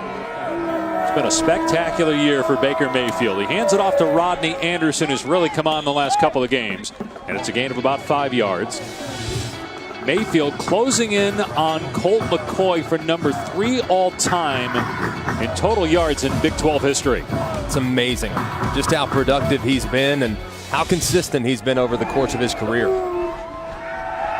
On 2nd and 5, short throw to Brown. And that's well defended, so it'll be 3rd down. And everybody talks about the moxie of Mayfield, his personality, but there is a lot of substance. There are numbers that back up just how good of a player this guy is. And again, completion percentage number 1 in college football, number 2 in total offense, number 3 in touchdown passes. It's amazing. And his intangibles might be his best attribute, like you just alluded to. He's as good a leader as you have in college football and really brings out the best of all of his teammates. On 3rd and 2, gets it out of his hand quickly to Brown. I mean, you made that point in the first half. That's not an easy throw, but Mayfield made it look easy there. He always does, and on these throws to your right, as a right-handed passer in quick game, he gets his feet around so quickly and delivers the ball so accurately. It's amazing just how consistent those feet are in the quick game to his right. Hand off to Anderson. He's done for a loss. And the accuracy with Baker Mayfield is a thing that gets overlooked. And people see that completion percentage at 71. They assume they're all short throws, dink and dunk. But they have the most big plays through the air of anybody in college football. They're taking a lot of shots. And he threw a great deep ball earlier that was dropped in the first half. Here Mayfield is dropped, sacked by Dorrance Armstrong at the 32 for a loss. And a flag comes in, more pushing and shoving, post whistle. And number 2, Dorrance Armstrong. There was a flag on the play. This all started in pregame when the Kansas captains elected not to shake Baker Mayfield's hand. And Mayfield's teammates, as they usually do, have had his back throughout. We also saw a cheap shot by Hassan Defense on Baker Mayfield towards the end of the first half. After the play was over, unsportsmanlike conduct, number 71, offense. 15-yard penalty from the dead ball spot. The down counts. Third down. That's number 71's first unsportsmanlike conduct foul for the game. That's on Bobby Evans. And you know, it started with the taunting, though. Armstrong clearly wasn't getting off of Baker Mayfield and was taunting. Here's what we were talking about pregame. Mayfield going for the handshake and none of the Kansas players moving their hands from behind their backs. Yeah, he has definitely pressed some buttons on that Kansas sideline. This defense, I imagine they've had some words for Baker Mayfield at the bottom of a few piles. You got to keep your head if you're Bobby Evans. I know that your quarterback's lying there defenseless, but you can't take a cheap shot late. Sooners just run the ball on 3rd and 29. Anderson cuts it back. And it was an excellent run, but had a long way to go. Needed 29. And Anderson shaken up. And he's been so good lately, Rodney Anderson, and injuries have really cost him a tremendous career. He's basically missed 2 years because of injury. Hopefully that's not a bad one as he hobbles off to the sideline. Yeah, I hope he's okay. He's so important to what they do. They're deep at running back, but he is definitely the most consistent performer out of those young men in the backfield. He can do so much in the passing game for you as well. Seibert punting here, short kick, and it's fair caught on the 31-yard line by Steve Sims. Carter Stanley of the Jayhawk offense back to work.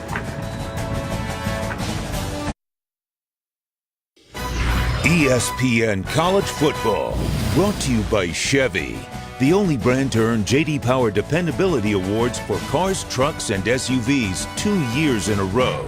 And McDonald's. I'm loving it. Artist renderings of what Jayhawk fans are hoping will be a refurbished University Memorial Stadium here at KU.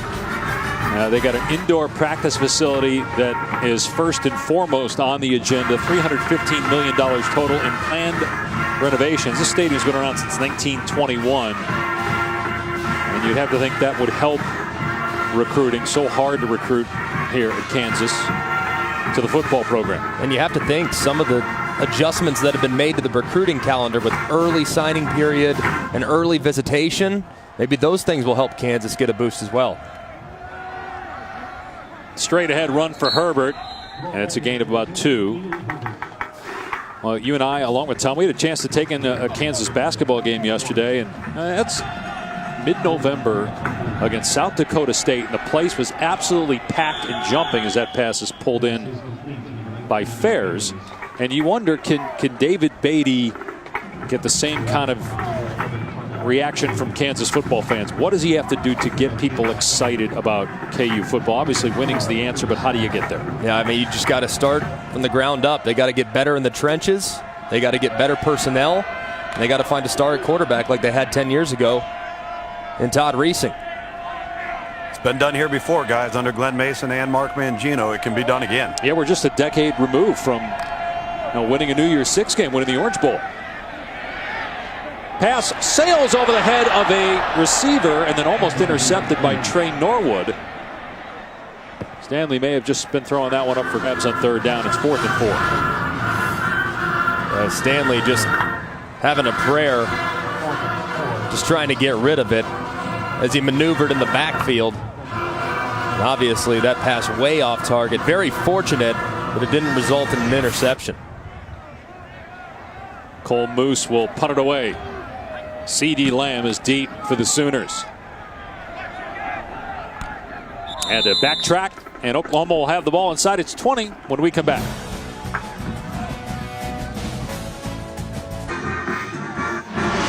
Welcome back to Lawrence, where the Sooners lead by 18. Kansas has had their fair share of opportunities, several of which have come while they're on offense with drop passes, few errant throws, big plays down the field that the receivers just couldn't reel in. But their defense, too, they've had chances. Here, the first play of the game, tipped, could have been intercepted. Another opportunity here that could have resulted in an interception. Kansas just hasn't been able to make the big play. And if you're going to knock off one of the best teams in the country, which Oklahoma is, you have to reel those balls in. Quick throw by Mayfield to Badette. Tackled for a loss by Hassan Defense. Try to find comparisons for Baker Mayfield and how he's going to translate to the next level and how he currently is. His physical stature, his size, his thickness, his ability to move reminds me of Russell Wilson. But when I watch him, I see more Drew Brees in him than anything. Sometimes spastic, but very accurate with the football. Has a good understanding of what his strengths are too, and knows how to throw receivers open. And the stature is similar to Brees as well. 2nd and 11, Mayfield dumping it off to Badette going the other way. Close to a first down, and he's got the first down to the 30. One thing that he also does is just how instinctive he is. He has eyes in the back of his head. He has such a great feel in the pocket and reminds me so much of Johnny Manziel in that regard. But Johnny Manziel fizzled in the NFL naturally. Baker Mayfield has a much better head on his shoulders and a better understanding of how to live life away from the field. Here comes a reversal. 3 straight plays. They get it to Badette on the perimeter. And Hassan Defense, along with Bryce Tornaden, get him to the ground on this play. 1-yard pickup. You know, Greg, as you talk about Baker Mayfield, you know, he's going to be critiqued on his measurables. He's going to be critiqued on the scheme that he's coming from. But they better start investigating all of the stuff that you can't coach. Because the point you just made about the head on the shoulders and understanding how to handle himself, I think that, above and beyond everything else, is why he will succeed. Now, he's got to get in the right situation, but there's no doubt he's got all the good stuff that you got to have that you can't coach. Mayfield to throw on 2nd down. And Andrews wide open, gets the first down to the 45. There's nothing more difficult in sports than evaluating whether a quarterback is good enough to play at the NFL. But one thing is for certain, we have not seen a rise of a player from rags to riches like Baker Mayfield. To go from a walk-on to winning the Heisman Trophy, probably something we've never seen in college football. It's amazing, and he really plays with such a chip on his shoulder. And I know that people will knock him for some of the things that Tom alluded to. His size, he's not the biggest guy. He comes from an air raid style system that hasn't always translated. But does he make plays? Yes. Does he make your team better? Yes. And does he win? Absolutely. Mayfield throws on target. Granted, the receiver wide open. Calcaterra stumbles and falls down at the 37-yard line. And he's not the most popular guy in the world. He's a little polarizing. Naturally, he loves to be the villain. But he thrives in that role. Mayfield off a pump fake, has an open receiver, and it's caught inside the 5. Michael Jones, 1st and goal, OU. 34 yards. A great throw right here by Baker Mayfield. A little pump action underneath. They slide Jones on the fade from the slot position. Little bit underthrown. See the pump. Look at him reset his feet. He fakes as he's throwing to the left, resets his feet, takes time to deliver it accurately, and does so for a big completion to give them a fresh set of downs inside the 5.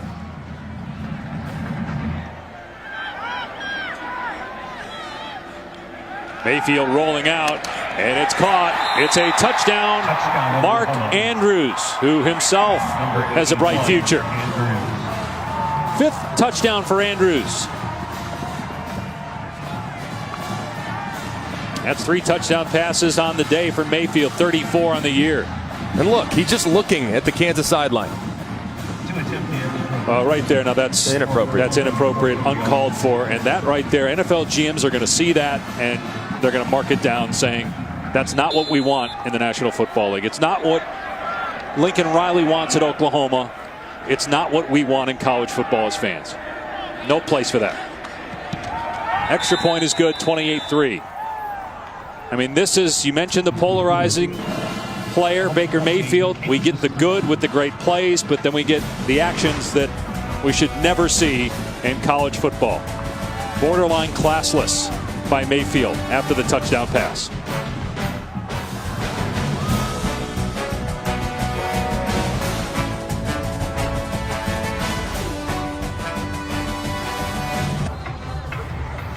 Baker Mayfield's thrown for 194 yards and 3 touchdowns, and Oklahoma, the number 4 team in the country, with a win today, will clinch a spot of the Big 12 title game and move a step closer to perhaps a college football playoff berth. Miami and Clemson play in the ACC championship game, so the loser of that game is going to be out.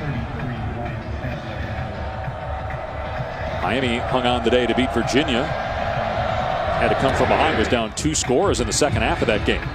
Short kickoff fielded near the 10-yard line by Shadler and out close to the 30-yard line. All right, so it all started in pregame where for some reason the Kansas players electing not to even shake hands with Baker Mayfield. You see, look at the Kansas players continually putting their hands behind their back. Now Mayfield talking some trash after the touchdown pass, talking trash to the crowd as well, telling them to stick to basketball and that they have 1 win on the season. Moments ago, there's some things we couldn't show you again because of the language and the actions, grabbing obviously a certain part of his person and screaming at the Kansas sideline. But it's stuff like that, when people see that, they can't help but make the bad Johnny Manziel comparison. As Stanley throws complete, close to a first down for Fairs. And I love Baker Mayfield's moxie. His teammates love him. They respond to him. But in a few months, he's going to be put in charge, and he's going to be the face of a multi-billion-dollar organization. You have to handle yourself with class and understand that all eyes are on you 100% of the time. And look, I appreciate that he has a chip on his shoulder. He plays angry all the time. I love those attributes about him, but he crosses the line far too often. He needs to reel it back in. Williams off the left side. And he's out to the 47-yard line.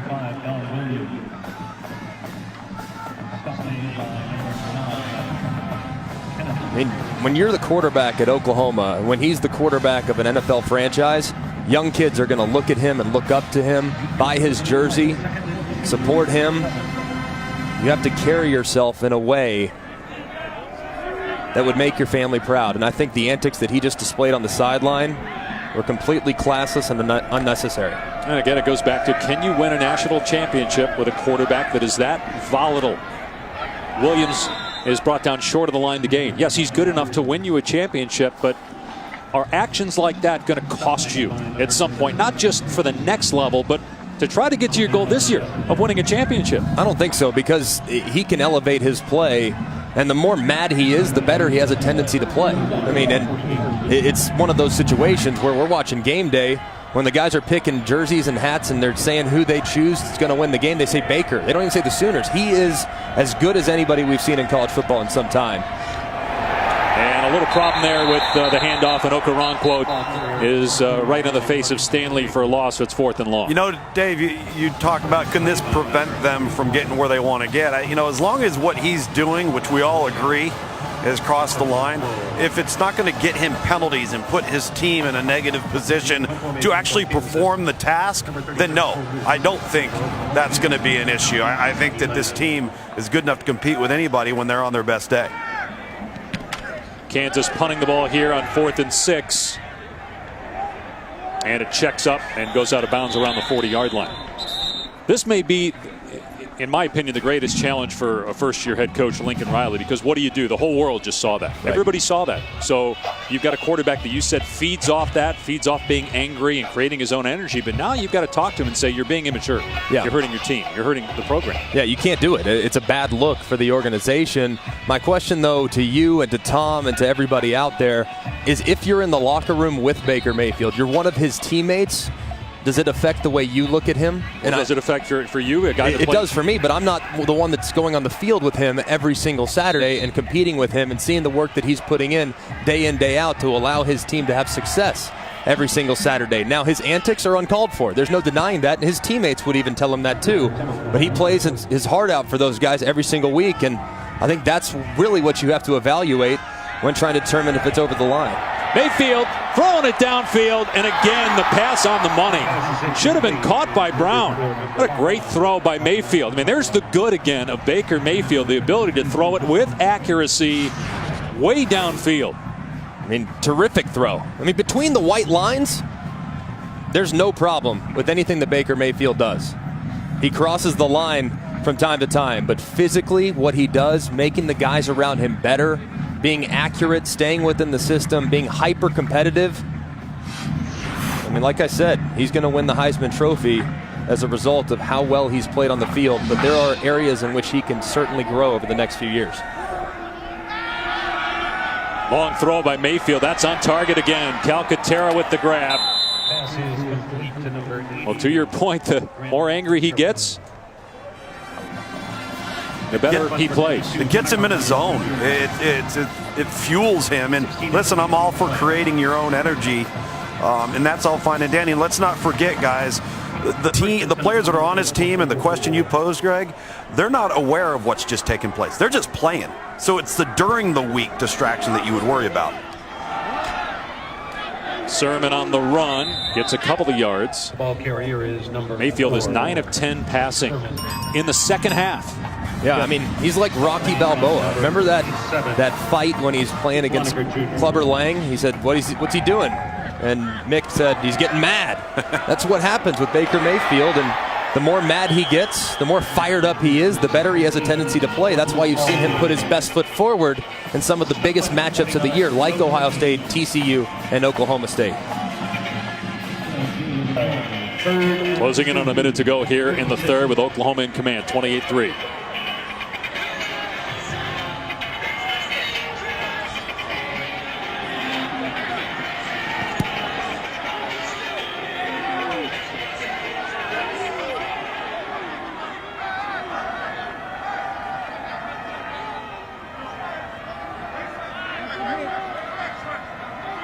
Play clock down to 1. And a quick throw by Mayfield that's knocked away. Incomplete, intended for Jones. It appeared that Shaquille Richmond got a piece of it. 4th down, and Oklahoma appears as if it will go for it. Looks like it. This is definitely 4-down territory. Knowing how their offense has been operating in the second half, it's not surprising to see them still on the field.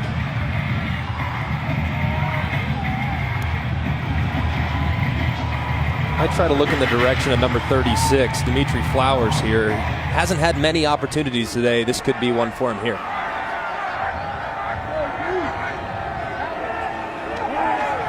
On 4th down, the pass is caught right at the line to gain by Andrews. Richmond with a nice tackle right on the line.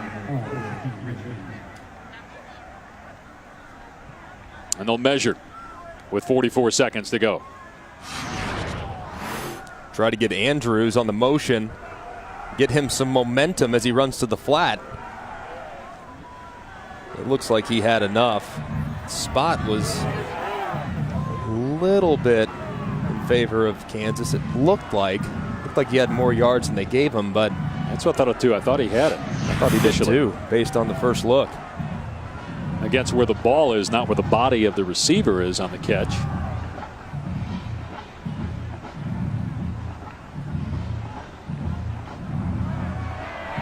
It's enough to move the chains and keep possession of the ball.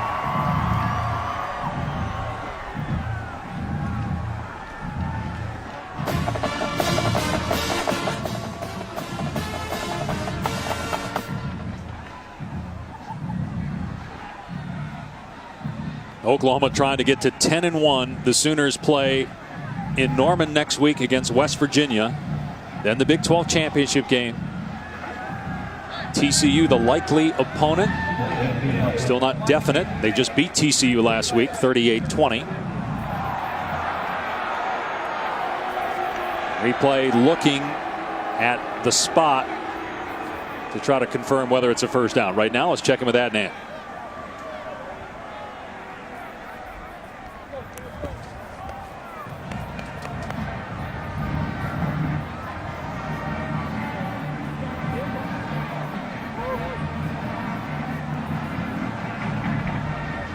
I'm sure the Sooner fans would love that. But look, man, we don't want to sit here and totally kill the kid for an entire quarter. But again, because that was seen and the other antics that have happened off the field in the summer for Baker Mayfield, it just leaves a big question mark about his ability to lead a team to a championship now and lead a team in the future in the National Football League. Yeah, and he's going to have that opportunity. And if you just evaluate what he's done on the field, and today he hasn't had his best stuff. I mean, if anything, he's had his B- B game at best. When he's operating and clicking on all cylinders, he's impossible to defend. After review, the ruling on the field stands. First down. Just so enjoyed watching him play this year. I mean, I know off field, that's fine. You talk about that in another conversation. But if you just watch the way he's been able to elevate his play, the bigger the stage, the better he's played. It's just truly amazing just how far he's come. To think starting his career as a walk-on, now the likely winner of the 2017 Heisman Trophy, barring something completely unforeseen. What a star he is. There's no question his teammates love him. They have his back. They respond to him. He brings out the best in them as he throws to Andrews to the 10-yard line. He's getting better with every toss here in the third quarter. 24-yard pickup. Such an accurate throw, on time, in stride to a big body tight end as he moves across the middle. That was good coverage too, Greg. You can't defend a throw like that. Yeah, he just threw it so early. Yep. Anticipated the throw and just hit it right in stride. We've seen that so many times over the last few years. So we go to the fourth quarter with Oklahoma in full command. 28-3 over Kansas. Baker Mayfield has thrown 3 more touchdown passes on the season. He's accounted for a total of 39 touchdowns in 2017. All Sooners as we go to the fourth.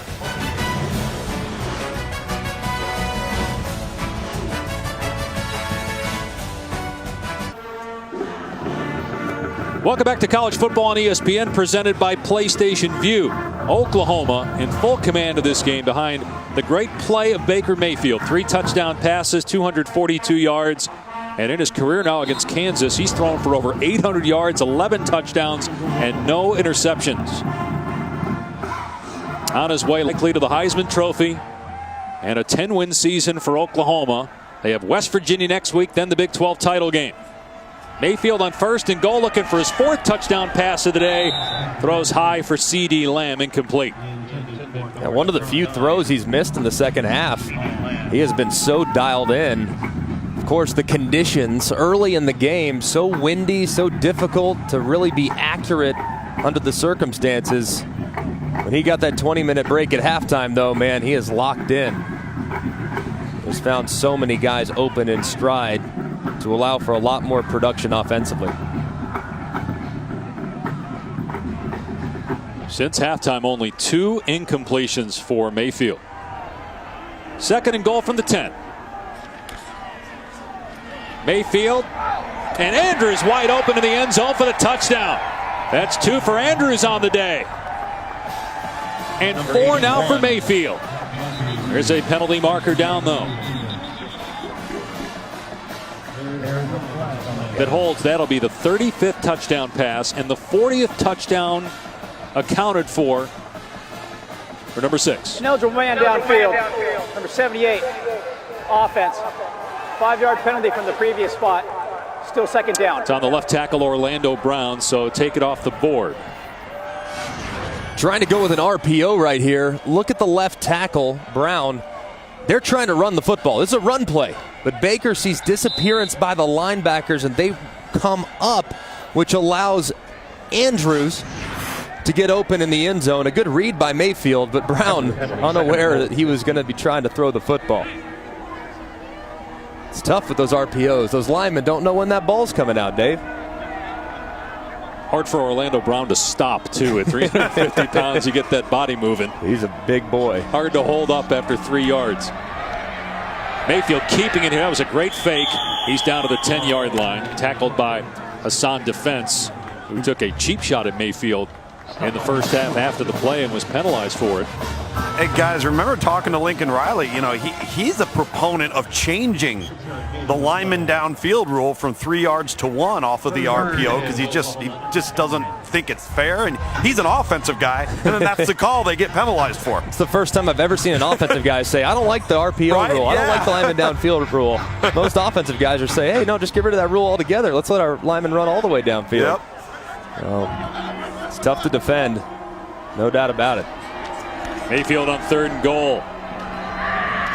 Beautiful touch pass, but it was tipped at the last second, intended for Andrews. Well, we've seen Mayfield make that throw several times with 2 defenders on Andrews. Let's see if the defender touched it or if Andrews just couldn't pull it in. Man, that's such a good throw. That is such a good throw. I mean, that's Drew Brees. That's Tom Brady. That's Peyton Manning. I mean, that's the level of accuracy that he's displayed time and time again over the course of this season. Just great ball placement. 2 defenders. Really tough catch on Andrews. But Mayfield gave him a chance. That's all you can ask for. 27-yard field goal try by Seibert. It's good, and it's 31-3. Oklahoma, minute into the 4th quarter here in Lawrence. Well, this one goes back 1929, crosstown rivalry. UCLA, USC comes to you from the Coliseum tonight on ABC at 8 Eastern, 5 LA time. It's a rivalry that you grew up on, and a lot of people just assume because you went to Alabama and you high school ball in Texas, you're a Southerner, but you're LA cool. I am still mourning the Dodger loss to the Houston Astros in the World Series. I'm starting to turn the page, thank goodness. Scooped up by Shadler on the 25-yard line and knocked out a play at the 35 as we check with Adnan Virk in the studio.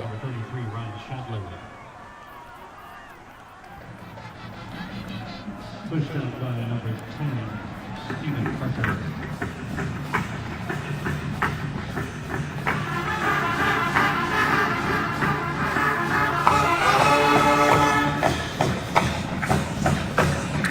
Well, you kind of could see that coming. Ohio State, after last week, it's all on now for the Buckeyes, knowing that with Michigan next week, if they can win that game, they're in the Big Ten Championship against Wisconsin. Badgers have one more, taking their undefeated season to the Paul Bunyan Axe game next week in Minneapolis against the Gophers. First down, Stanley hit. And the pass incomplete, intended for Sims. Bledsoe got a shot that time on Stanley. All right, let's look at, Greg and Tom, what's left for the top 4 teams. We'll move Oklahoma to the Big 12 Championship. They clinch with a win today. Home to West Virginia.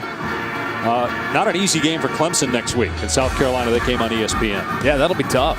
Obviously, South Carolina having a much better year than anyone would have anticipated. And Clemson over the last month hasn't played their best football. I'll tell you the team that I'm most excited to watch over the next few weeks. It is this Oklahoma team. Can they continue to improve on defense? And will this offense continue to operate at a high level? Got a flag here, movement. You also obviously have the Iron Bowl next week, which is as good a matchup as we've had in that game. 14, offense, 5-yard penalty, still 2nd down. Assuming that Alabama stays at 1. I mean, you got a top 6 matchup in the Iron Bowl game. Obviously, you played in many times. That is at Auburn. And then the winner to play Georgia in the SEC championship game. And Georgia has a tough game next week in Atlanta against rival Georgia Tech.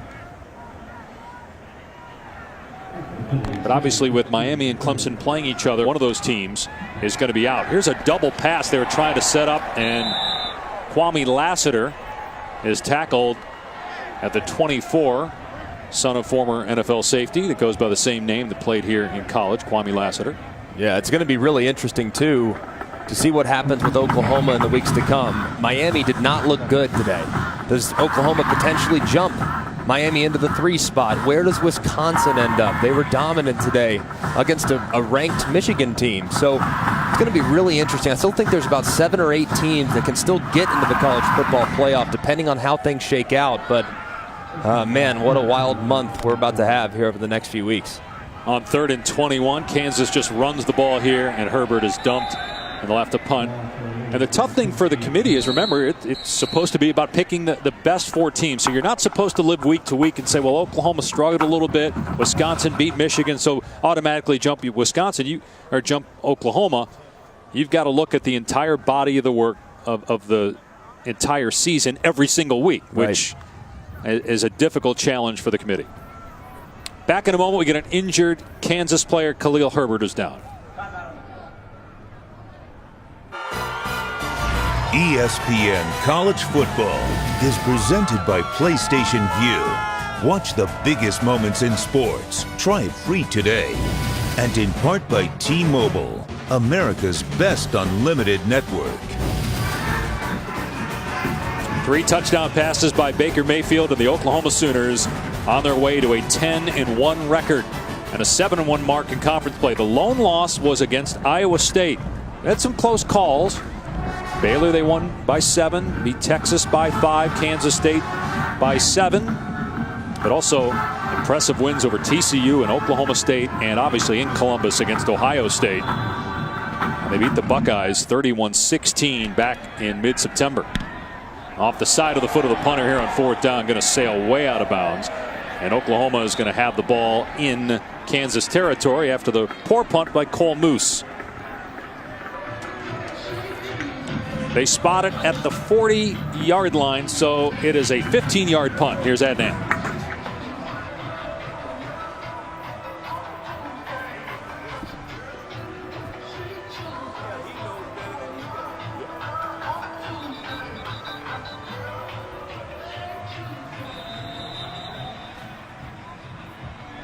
And then next week, Georgia's got Georgia Tech, followed by the SEC championship game. That Georgia Tech game is not going to be easy.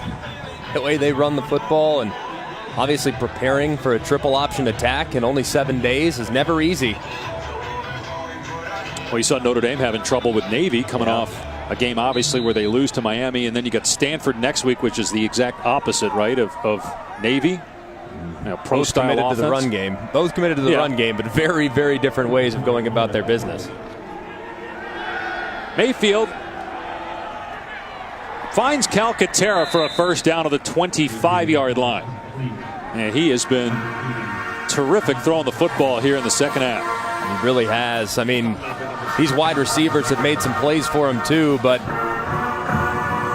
he really has been on the money since the start of the 3rd quarter. So accurate with the football, decisive, and getting the ball out on time. Sermon straight ahead, and the true freshman is loose. Into the end zone. Touchdown, OU.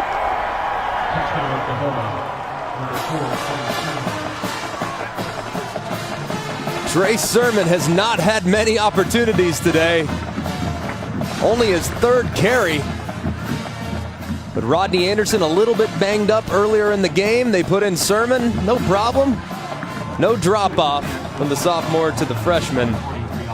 This running back group, you thought that there might be a drop off after Samaje Perine and Joe Mixon. They depart for the NFL. This group is deeper and as talented as they've ever been. And the point after makes it 38-3. The 5th rushing touchdown of the season for Trey Sermon. But the offense for the Sooners all starts with the quarterback Baker Mayfield on their way to win number 10.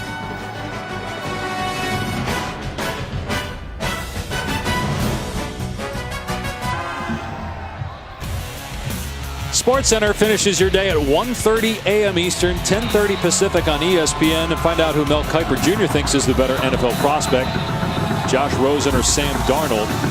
Lamar Jackson, he's not going to win the Heisman. It's probably going to be Baker Mayfield. But, man, he's had a great year for Louisville, even though the Cardinals haven't been very good.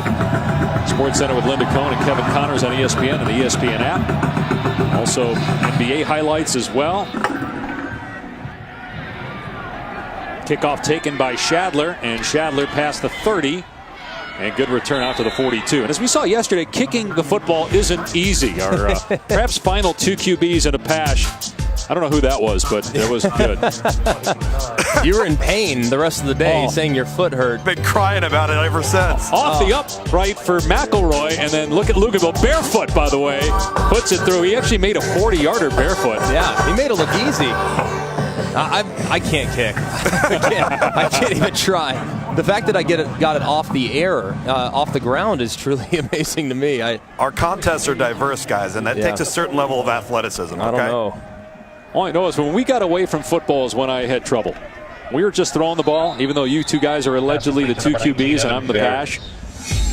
See, I was leading early, but now it's been all Luganville recently. Though Mac, if we have one more, has a shot to overtake Tom. You got a chance. I need Tom to come in third, though, and that's going to be tricky because the guy sitting to my left has struggled of late when it comes to our 2 QBs segments. That's for sure. I think you really need to push the production guys to have one more, so you get one more crack. Greg's a competitor. I can see him doing it. I don't know. We'll see.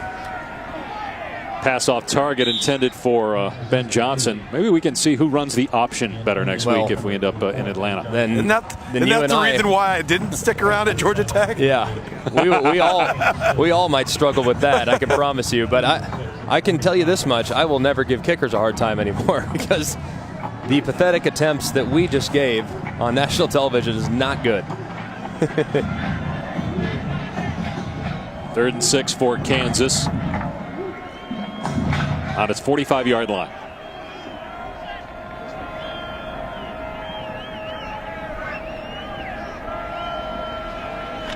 Pressure off the edge. Stanley's pass broken up. Stanley got leveled too on the throw by Brian Mead. It's 4th down. Lost in the conversation today, guys, and I want to make sure that we hit it. What a job by this Oklahoma defense today. I mean, I know that this has been a group that has been criticized from time to time, but man, they have been stingy today. They haven't allowed Kansas much of anything, either on the ground or through the air. This group is clearly taking steps in the right direction. I don't think there's any question at this point Oklahoma's one of the best 4 teams. But they still have tough games left. West Virginia next week, then the Big 12 championship game. We'll really see over those next 2 games whether they're deserving of a playoff spot. Well, if you're wondering what may have led to some of the antics by Baker Mayfield, Kansas, for some reason, decides that they're not going to shake his hand, and they continue to put their hands behind their back as he continues to talk with Kansas defenders. So there's trash talking on both sides. A lewd gesture here to the crowd. He also has 1 win. Go cheer on basketball. So he had a lewd gesture, inappropriate gesture to the Kansas sideline. He's not in the game right now. Kyler Murray is playing quarterback. Also some foul language that was caught on camera that we didn't show there. And then just talking to the fans. That was actually in the first half, well before the gesture, as Sermon runs left, and it's a gain of a couple. So Mayfield already had to apologize earlier in the season for the plant of the flag at Ohio State, and I'm sure we'll see an apology this week. And something Lincoln Riley will have to address and may not even know about in postgame. The Sports Center is going to carry the press conference. This is a big story now because something that happens often in football caught on camera, and something that is a regrettable moment for Baker Mayfield in what has been on the field the best season of any individual in college football in 2017. Now on the field, he's just been sensational. And really every single time that his team has needed him to step up in a big moment or to put the team on his back or to score 62 against your in-state rival on the road, he's been able to deliver. He will be the Heisman Trophy winner, just by a matter of how much. It could be the most lopsided vote potentially in Heisman history. I wouldn't be shocked if it was. Kyler Murray, the quarterback here on 3rd and 5. Transfer from Texas A&M.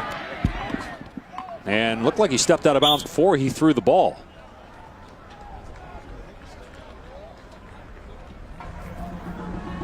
Murray, a sophomore from Allen, Texas. Throwing a couple touchdown passes this season in relief of Mayfield. Yeah, started his career at Texas A&M. Very highly regarded coming out of high school. And Tom, I know you've covered him and followed him closely. Yeah. I think he's going to be incredible in this offense. Oh, I think he's going to be a star. Now, you talk about Baker Mayfield being measurable deficient. Kyler Murray takes it to another level, but boy, is he gifted. And it's exciting times under center for Oklahoma and their future over the next couple of years. Yeah, talk about the stature. 5'10", $192 is what he's listed at. And the fair catch made at the 47-yard line by Sims. Here's Adnan in the studio.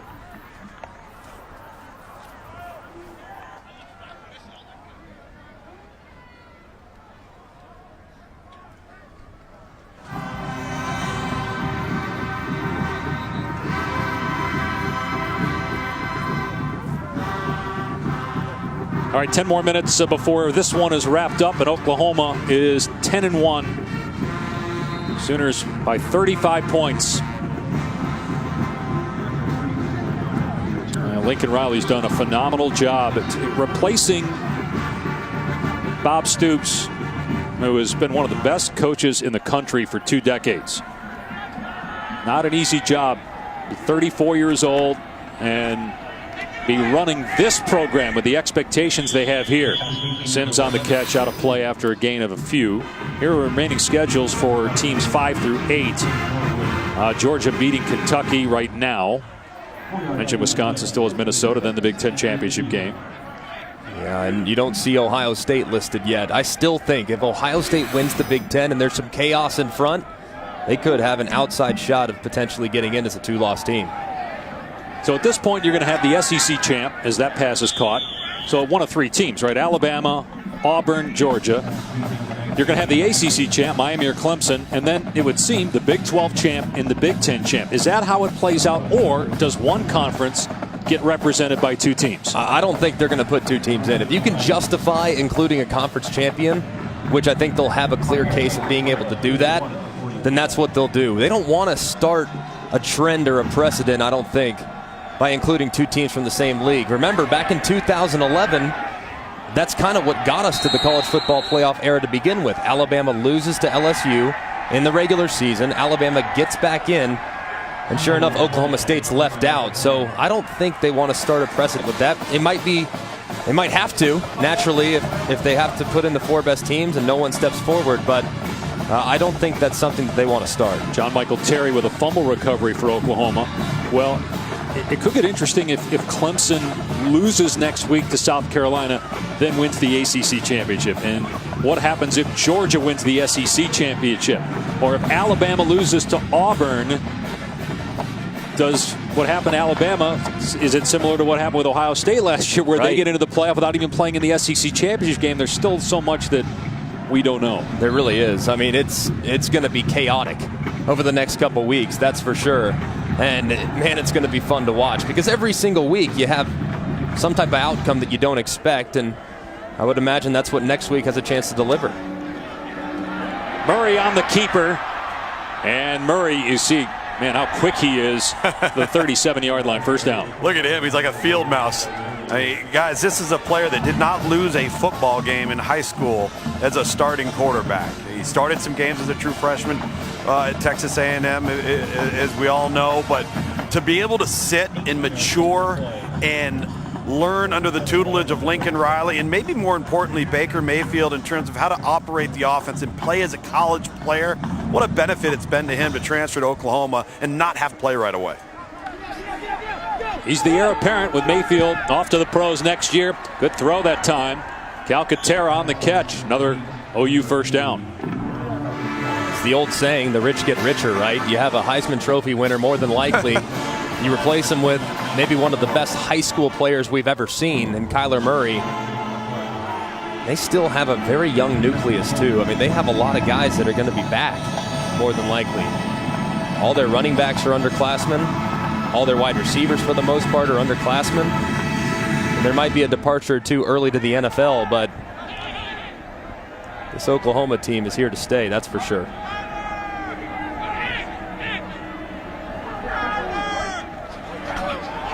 Murray throwing again. Smallwood on the grab, knocked out of bounds at the 15. We mentioned earlier about Lincoln Riley taking over for Bob Stoops. We were talking with Athletic Director Joe Castiglione before the game. He says Coach Stoops, even though he's not coaching anymore, he's still very involved in the program, fundraising.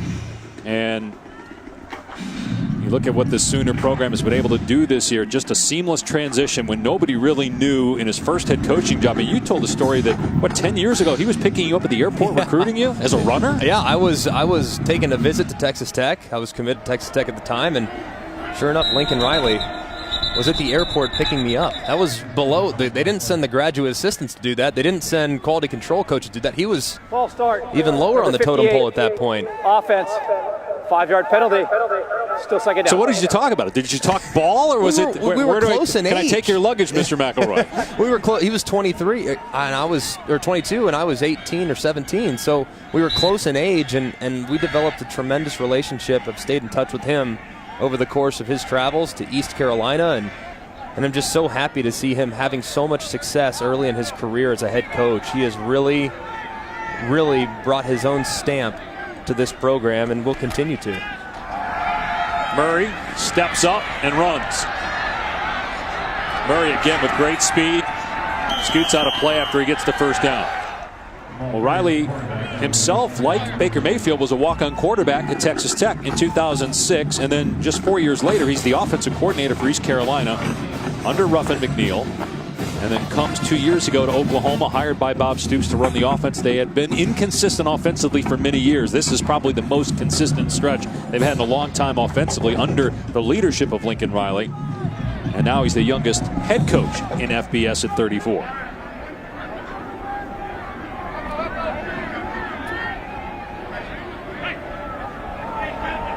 First and goal for the Sooners at the 9-yard line.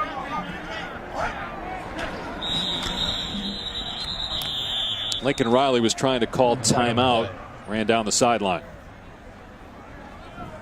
Timeout, Oklahoma, first and a half, 30 seconds in length.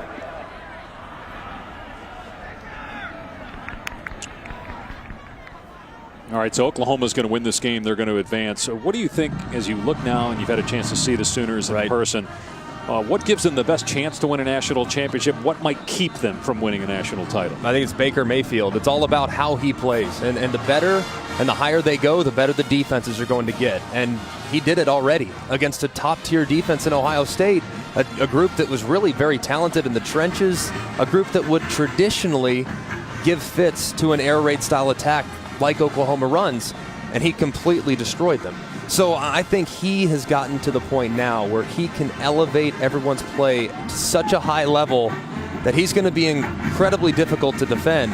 Now on defense, I still have some concerns with some of the youth they have at the corner spot. I think inside in the front seven, they're very good. They haven't really been tested yet in the front seven, but that will come in the weeks to come. Adams wrapped up in the backfield for a loss. Keyshawn Simmons on the stop.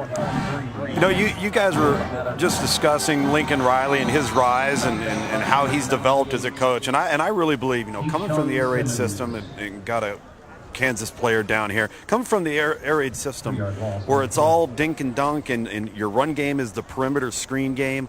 I think Bob Stoops, being a defensive head coach, and the emphasis on the run game, I think he might have helped the development of Lincoln Riley more so than anybody else, because I think he forced him to think about offense a little bit differently when it comes to the usage of the players and the personnel, which created tremendous balance the moment he got to Oklahoma because of the personnel they had there that they hadn't had at other places Lincoln had been. Tom, let me ask you the same question I just asked Greg. What for Oklahoma to win the national championship, what has to happen, and then what might keep them ultimately from winning a national title? Is Bryce Tornado and is the injured Kansas player? Well, I think if you look at where Oklahoma's had troubles with opponents that have been able to match up with them, I think all you've got to do is look at their games over the last 3 years versus Clemson. They had a really difficult time up front on both sides of the football versus the Clemson Tigers. And to Greg's point, the farther along you go and the stiffer the competition becomes, and the changing of the teams that you don't see during the regular season start getting on the field with you, how do you hold up front on the offensive and defensive side of the football? I think that's the key for Oklahoma going forward.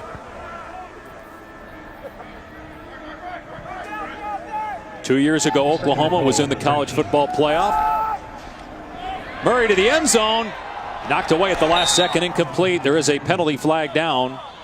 Jeffrey Mead, the intended receiver. He had Kyle Mayberry in coverage.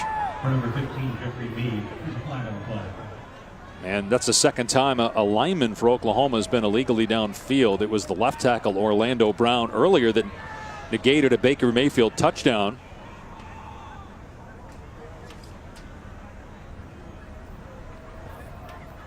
An eligible man downfield, number 58, offense, 5-yard penalty, still second down. It's on the center, Eric Rent. Now, I think this is the way you have to try to play against Oklahoma. This is what Iowa State was able to do.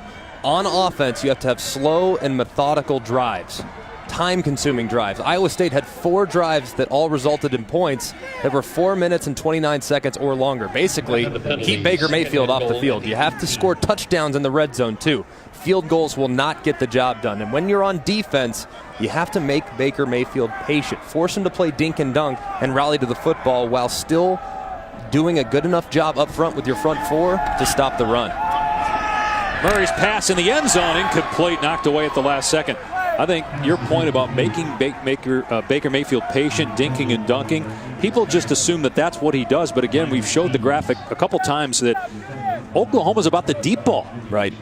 The success of Mayfield is because he's able to throw it down the field. It'll be interesting. Can teams keep the ball underneath? Can it be the quick passing game? And Dave, if you look at the first half of this game tonight, that was the recipe.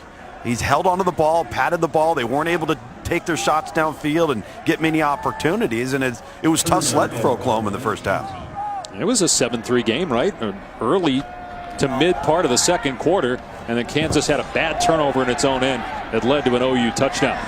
Murray running around just takes a seat at the 13-yard line. Once Baker Mayfield gets in rhythm, though, this is what you get in the second half. Yep. Once he starts to feel comfortable and has a good feel for what you're doing defensively and knows where his wide receivers are going to be, and Lincoln Riley can kind of evaluate how teams are going to attack them, it's amazing just how consistent he can become throwing the football. 13-17 in the second half with 1 drop, a throwaway, and a few other throws that were just barely off the mark. He is really dialed in here in the final 30 minutes. Seibert tacks on 3 more to make it 41-3. Sooners with 4:39 on the clock. Let's check in with Adnan in the studio.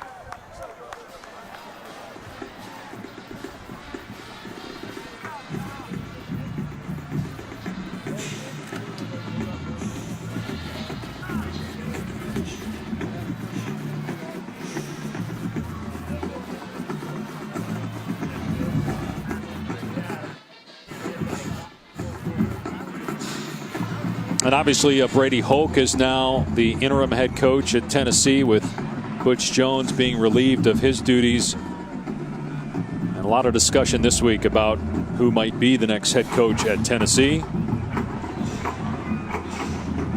Are you buying the groomers? John Gruden. Of course, his wife was a cheerleader there at Tennessee. Well, I mean, people from Knoxville, Tennessee fans are everywhere. We have a couple in our booth, and we also have one in the stands. I know that there's been a lot of discussion about John Gruden and reports about that maybe Tennessee's got some concern about hiring somebody who hasn't coached in college in 2 decades. Bottom line is, whoever Tennessee hires, things have changed, and maybe they'll look back and appreciate Philip Fulmer a little bit more about what he was able to accomplish at Tennessee 15, 20 years ago. Shadler across the 30-yard line. They still have all the resources, but the SEC West is so strong now.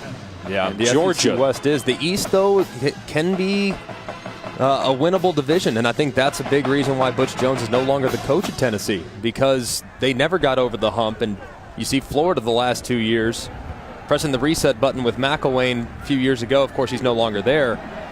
but they were able to get to that mountaintop. Tennessee was not able to get there. It just further proves just how easy it is to take winning for granted. Philip Fulmer did a great job, and of course they've had instability over the last decade there in Knoxville. Peyton Bender is in the game at quarterback for Kansas. Don Williams, the ball carrier, a true freshman, picks up a couple of yards. Bender from Fort Lauderdale, Florida, started the first 7 games of the season for Kansas. He's got a live arm. Watching him in warm-ups, he can throw it. Just didn't have the mobility that Stanley had, and behind an offensive line that really struggled to consistently protect the passer, they had to go with the more mobile option in Stanley. He said it wasn't really anything that Bender did. It's just right now, with what our offense has and the pieces that we have up front, we need a guy that can move around. Little swing pass that's in the dirt on second down, bringing up 3rd and long.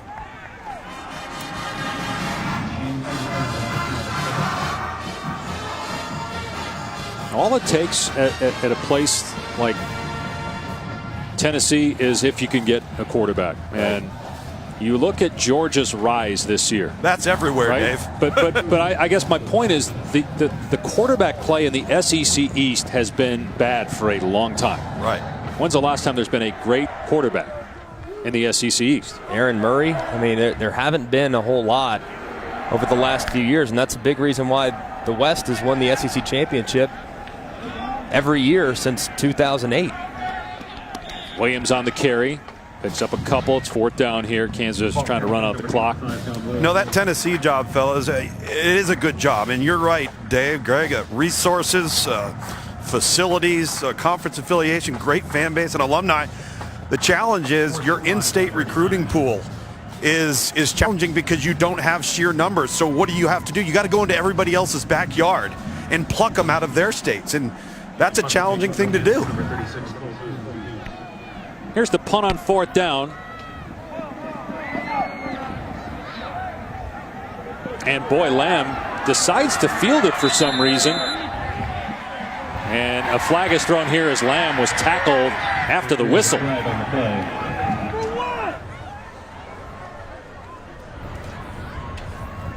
It appeared that either there was a face mask on the play or a little extracurricular activity after the whistle.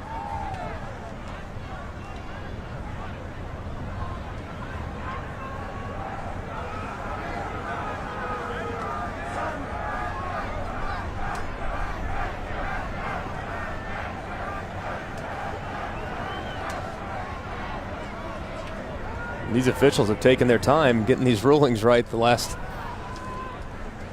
few times that they've thrown a flag. Come on, fellas. Yeah, we're on 3 hours and 40 minutes of game time now. Moore, number 20 for Kansas, may have grabbed the face mask.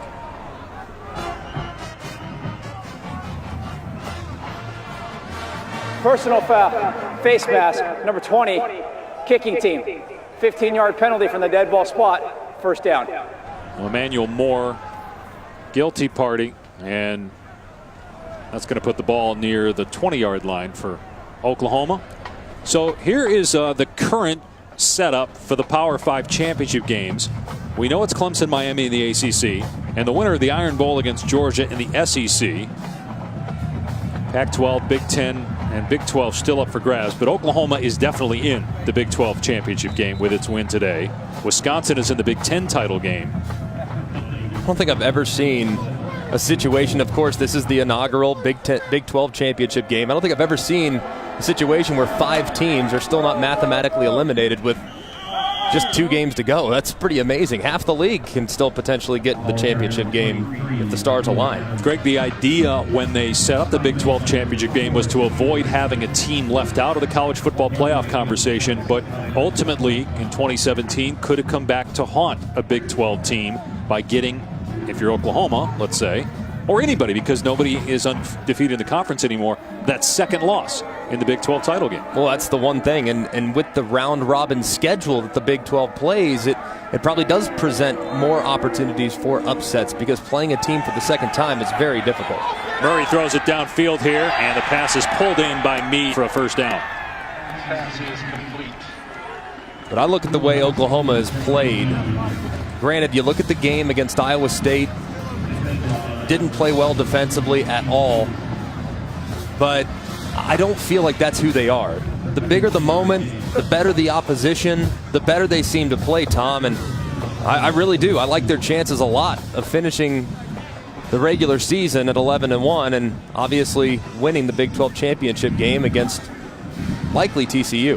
Well, and I'm with you. And you know, we've seen TCU up close and personal. We've seen Oklahoma State as a crew. I think this is the most complete team of the three. Here's Adams running. Keep going, Tom. Game at about 8 yards there for Adams. You know, listen, we always talk about, well, you know, this team has this player or this team's really good in this area. And I think what we've also got to acknowledge and understand is it seems like it's a long season, but it's really a short season. You have few opportunities to make an impression, and it is difficult to win just one game. And when you get into the month of November, and I think we would all agree about everybody's injured, everybody's banged up, nobody's exclusive in that regard. And so are you healthy? Are you peaking at the right time? Do you have some things go your way? It's all part of the equation. Championship teams are all flawed in some way. And as you look at the top 4 teams, we just saw Alabama last week.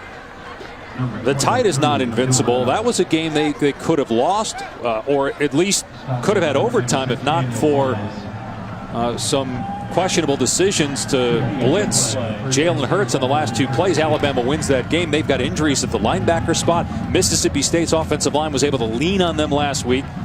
Now, that could really shake things up if Alabama's unable to knock off Auburn next week. Yeah, injuries are just such a huge part of the game. And really, as you try to navigate throughout a national championship run, you got to have some luck. And you got to make sure that the right guys are in there and the right pieces are healthy and they're operating and playing at a high level. So there's a lot of things that go into it. And then the big factor now, too, is with the college football playoff format, which team gets better, which team improves from the final game in the conference championship until the first game, the semifinal. That's a great point. There's 30 days where you can potentially improve, and the team that improves the most is likely going to be crowned the national champion. And which injured guys can get healthy? Maybe even players you haven't had since mid-September that have had major injuries that get that extra few weeks to get healthy for the college football playoff. Oklahoma's one step closer to reaching its goal by beating Kansas 41-3. The Sooners now 10-1 on the season. Coming up next on ESPN, College Football Scoreboard presented by Honda. This has been a presentation of ESPN. For Greg McElroy, Tom Luginbill, our entire crew, I'm Dave Pasch. So long from Lawrence. SEC football, LSU, Tennessee coming up. Oklahoma a winner, 41-3 over the Jayhawks.